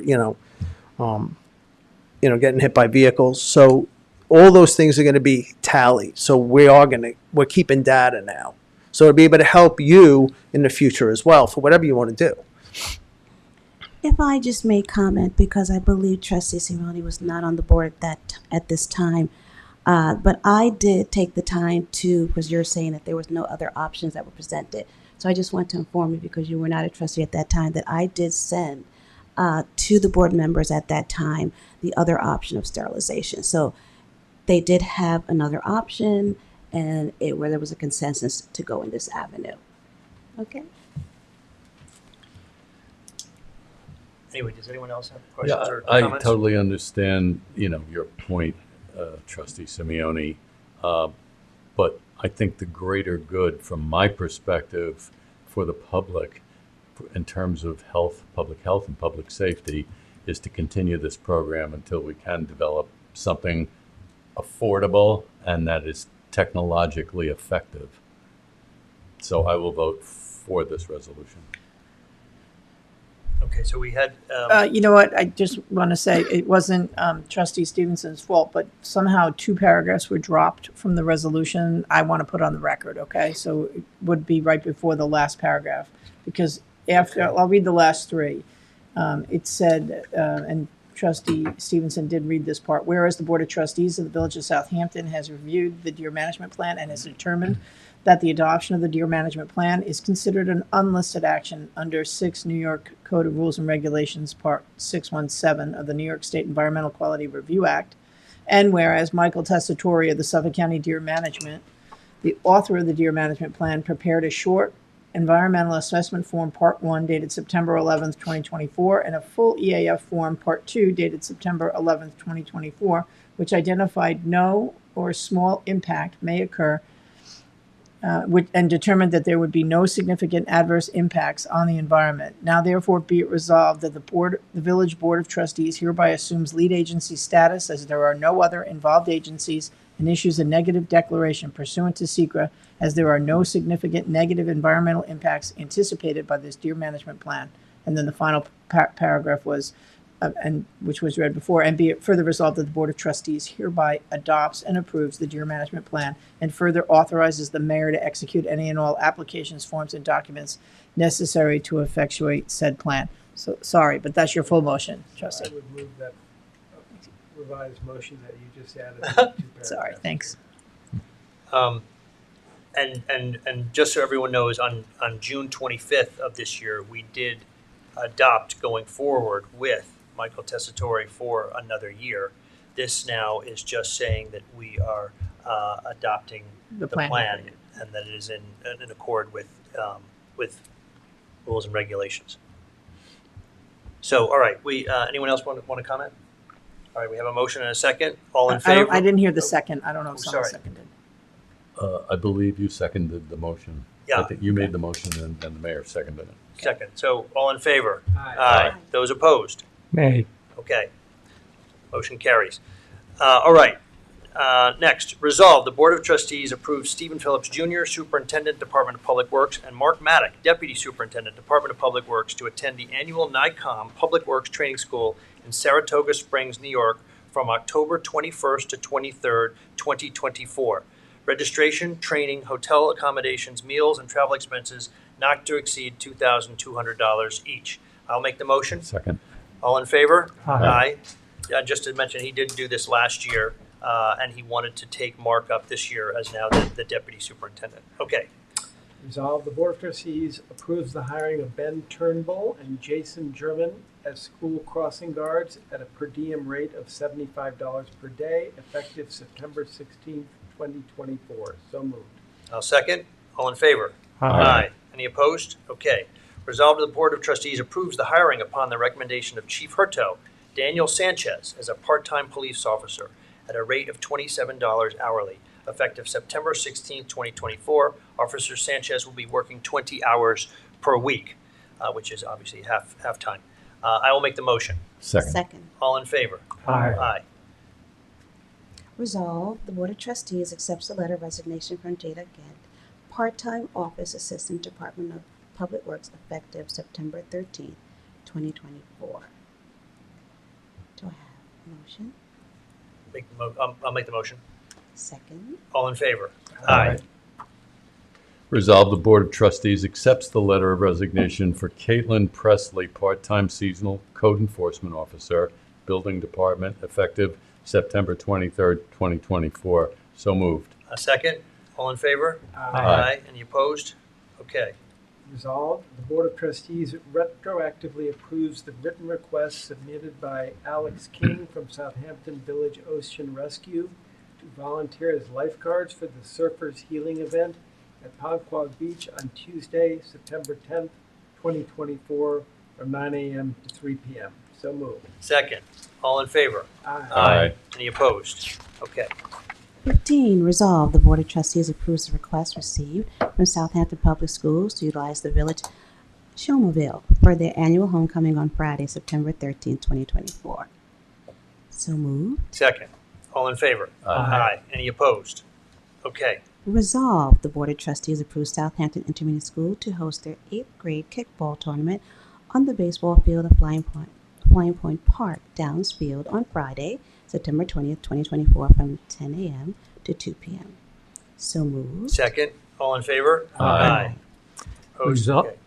Resolved, the Board of Trustees approves the Rotary Club of Southampton to host its annual Southampton Fest cocktail party at the Southampton Cultural Center on Friday, October 4th, 2024, from 6:30 p.m. to 9:30 p.m. So moved. Second. All in favor? Aye. Any opposed? Okay.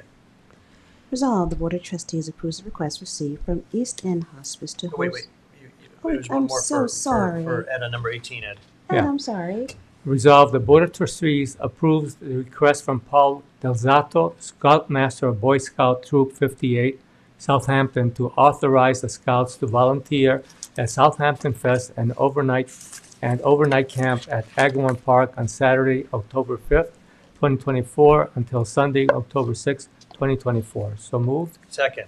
All in favor? Aye. Any opposed? Okay. Now, Robin. Resolved, the Board of Trustees approves the request received from East End Hospice to host a Tree of Lights memorial service at Agawam Park on Sunday, December 8th, 2024, from 2:30 p.m. to 4:30 p.m. Be it so moved. Second. All in favor? Aye. Any opposed? Okay. Now we will go to comments from board members.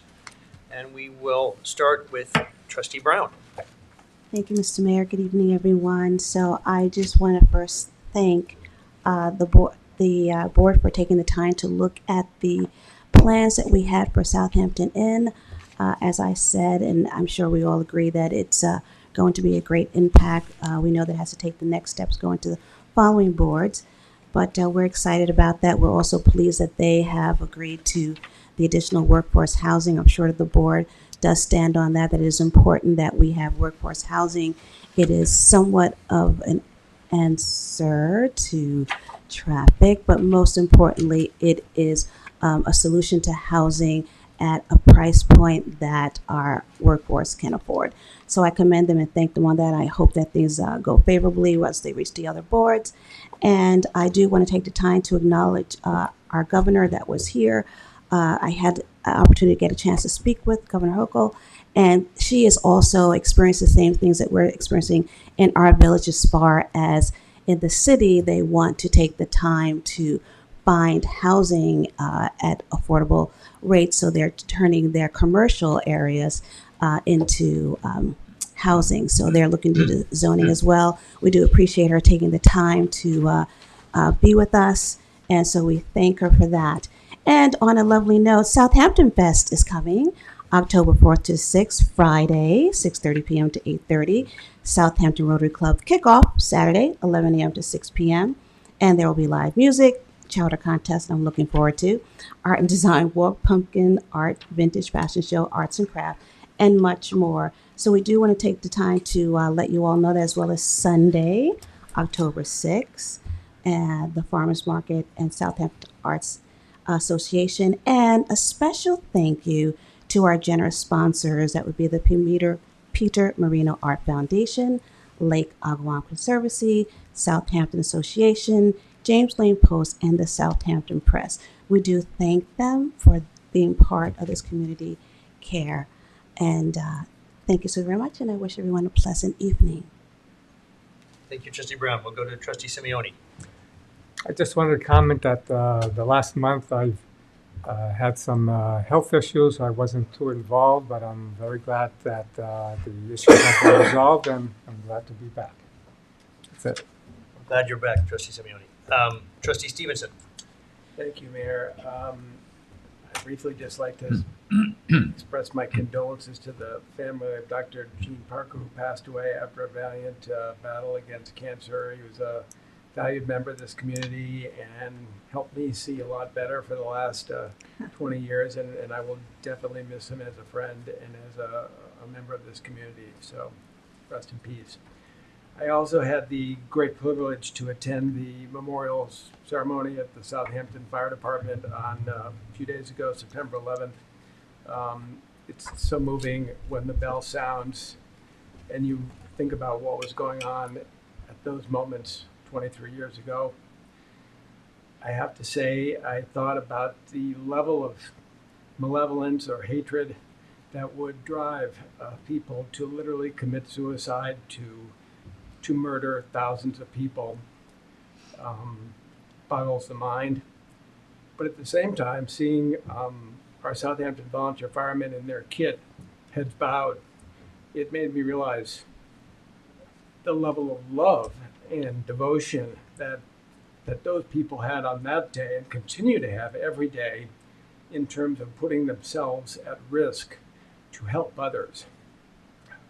We are blessed as a village to have so many people who do that on a daily basis for us. And I was very moved at that ceremony, and I want to thank Rick Fowler, Polis Walker, Manny Escobar, our entire fire department, our emergency services, our police department. Chief Hertow was there. And thanks to all of those organizations for keeping us safe every day. Thank you. Thank you, Trustee Stevenson. We'll go to Trustee Zananti. Thank you, Mayor. As a kind of public service announcement, the Clean Water Sewer Task Force is going to be hosting a workshop public education session to help dispel the myths of what we've been hearing about fears in the community about us moving ahead with a sewage treatment plant, leaching fields, etc. The terrible experience we had with the Bowers Lane site really kind of led us to this conclusion. So we're formulating a public session which will be held here, and right now we're planning on October 19th, which is a Saturday morning, in this room at 10 a.m. And the program is being put together, and we hope to have experts in the field to answer any questions that the public will have. So just please put a pin in Saturday, October 19th at 10 a.m. And a second public service announcement I'd like to make has to do with the North Sea Community Solar Program, which is a community distributed generation solar plan. New York State provided for the construction of utility scale solar projects, not on people's roofs, but in a public space. And 2 years ago, the town invited developers to competitively bid a community solar project, and it's now developed and it's on the top of the landfill at North Sea. It would generate lease revenue for the town and provide economic benefits for residents and small businesses without spending taxpayer dollars. The town has opened up enrollment for all residents and small businesses who are PSEG customers in the town or any of the 7 incorporated villages within the town The project can support an estimated 550 PSEG residential customers. Those customers who enter the lottery were given early access to enrollment.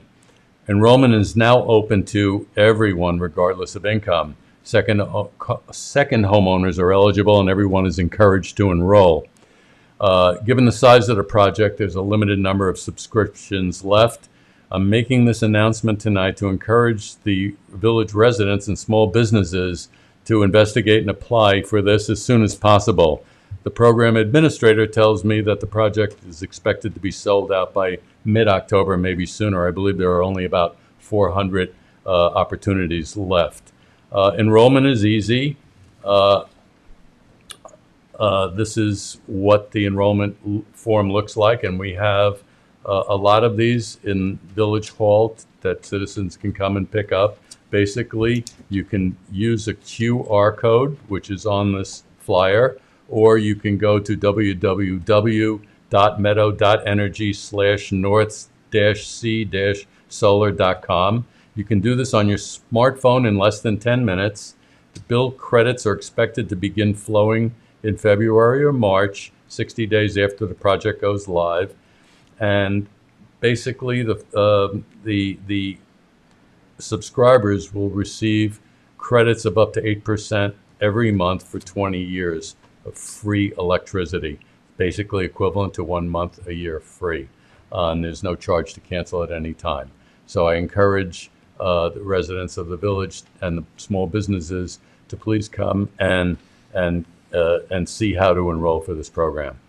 And with that, I will say good night. Thank you. Thank you very much, Trustee Zananti. So I just wanted to give a brief overview of things that I've been participating in over the last few weeks. On August 22nd, I was invited by Brenda Simmons of the Southampton African American Museum to attend the commemoration of the Amistad coming to Culloden Point in Montauk. And I drove out to Montauk, and they had a replica of the ship out there, and there was a ceremony with music and dancers to commemorate, again, that ship coming ashore at Montauk before, again, it was towed across to Connecticut and ensued in a Supreme Court legal battle for those that were enslaved on the ship. There's a movie about it, but it was great to see the replica of the ship off of Montauk Point, and I appreciate Brenda Simmons inviting me to attend that. I do want to talk about the Labor Day Sandcastle Contest we had at Cooper's Beach, again, the #1 beach in the continental United States. Trustee Brown joined me, and we gave out awards to children and adults. The winners of the child were a group of boys who had done a castle with a dragon, which was really quite remarkable. And the winner of the adults was a lady who had done a mermaid that was complete with scales and shells and seaweed hair. It was really quite amazing as well. I do also want to add to what Trustee Stevenson said about the 9/11 memorial at the Hampton Road Firehouse. I was asked to make a few comments. I spoke about Catherine McCrae, who had been a summer resident of Southampton, and again had just graduated college and had started working in New York City, who unfortunately was killed on that day. And I remember her very well. Her family is still here, and her sister as well. And I wanted everyone to think about her as someone who had spent a lot of time in the village of Southampton. The fire department continues to work on trying to identify an appropriate location for a cell tower in this village, really to help with emergency communications. Their Motorola system would work much better if we had a much better tower in the center of the village, as well as leasing that space out to the major carriers to provide better cell service to all residents and visitors in this village, which is also a safety issue because a lot of people use their phone if they want to dial 911. So we are continuing to work with Diamond, the contractors, to identify the appropriate site in the village away from residences as much as possible so that we can improve cell service as well as our emergency services Motorola system. The solar panels are almost complete behind the ambulance barn. They will be hooked up in the next few months, but it's turned out quite well, and we are going to be putting in a new parking lot to add to the parking lot for the ambulance barn there. So that is moving along. The new stoplight at Main Street and Job's Lane is finally almost here. It's been 4 years. I can't believe I'm saying this, but they were here today digging holes on Main Street at Job's Lane and South Main Street, where the new stoplight will be installed with PED crossings, pedestrian crossing signs, at all four corners of that busy intersection with Meeting House Lane. And that will be coming sometime later this fall, but they did start the opening up of the sidewalks for, again, installing the foundations to that. I know some people were very pleased when we have those new lights that are going to be state-of-the-art and really will be a great improvement to the safety of that intersection, especially for pedestrians. The new playground at Downs Family Park is going to be installed very soon. I went up to check on the grading with the Department of Public Works guys this week. It's coming along very well and should be in place next month. And then after that, we are going to be putting in a new playground at Moses Park on the western side of the village, and that will be coming sometime probably in 2025. I do want to remind everyone that they should vote on November 5th for the land swap. It will be a referendum issue on the ballot on the main general election of November 5th. The village is encouraging everyone in the village and the town, this is a town-wide referendum, to vote for the land swap so that we can use Dozier Park not only for the algae harvester to help clean up Lake Agawam, but also the permeable reactive barrier, which will create a barrier from underwater, noxious effluents from leaching into Lake Agawam. Both of those will be possible with the land swap. Again, it will be land swapped on the opposite shore of Lake Agawam, actually a parcel that's larger and more valuable for Dozier Park, so that we can install these remediation devices to help, again, clean up the water quality of Lake Agawam. I also want to mention that the newsletter, the village newsletter, is now in the mail. People will be receiving it probably this weekend, and it's a great update on what's going on in the village. It has Trustee Simeone's mug on the front page as the newest trustee, so everyone should look in their mail for that coming. And then finally, I just want to give a shout out. My niece, Samantha Fleming, is getting married on Saturday at the Dune Church, and I will obviously be in attendance, but I just wanted to give her a shout out as she marries Elliot Simon on Saturday at the Dune Church. And with that, we have nothing in executive session, so I will make a motion to close this meeting of the Village Board of Trustees at 8:22 p.m. Do I have a second? Second. All in favor? Aye. Any opposed? Okay, thank you all very much.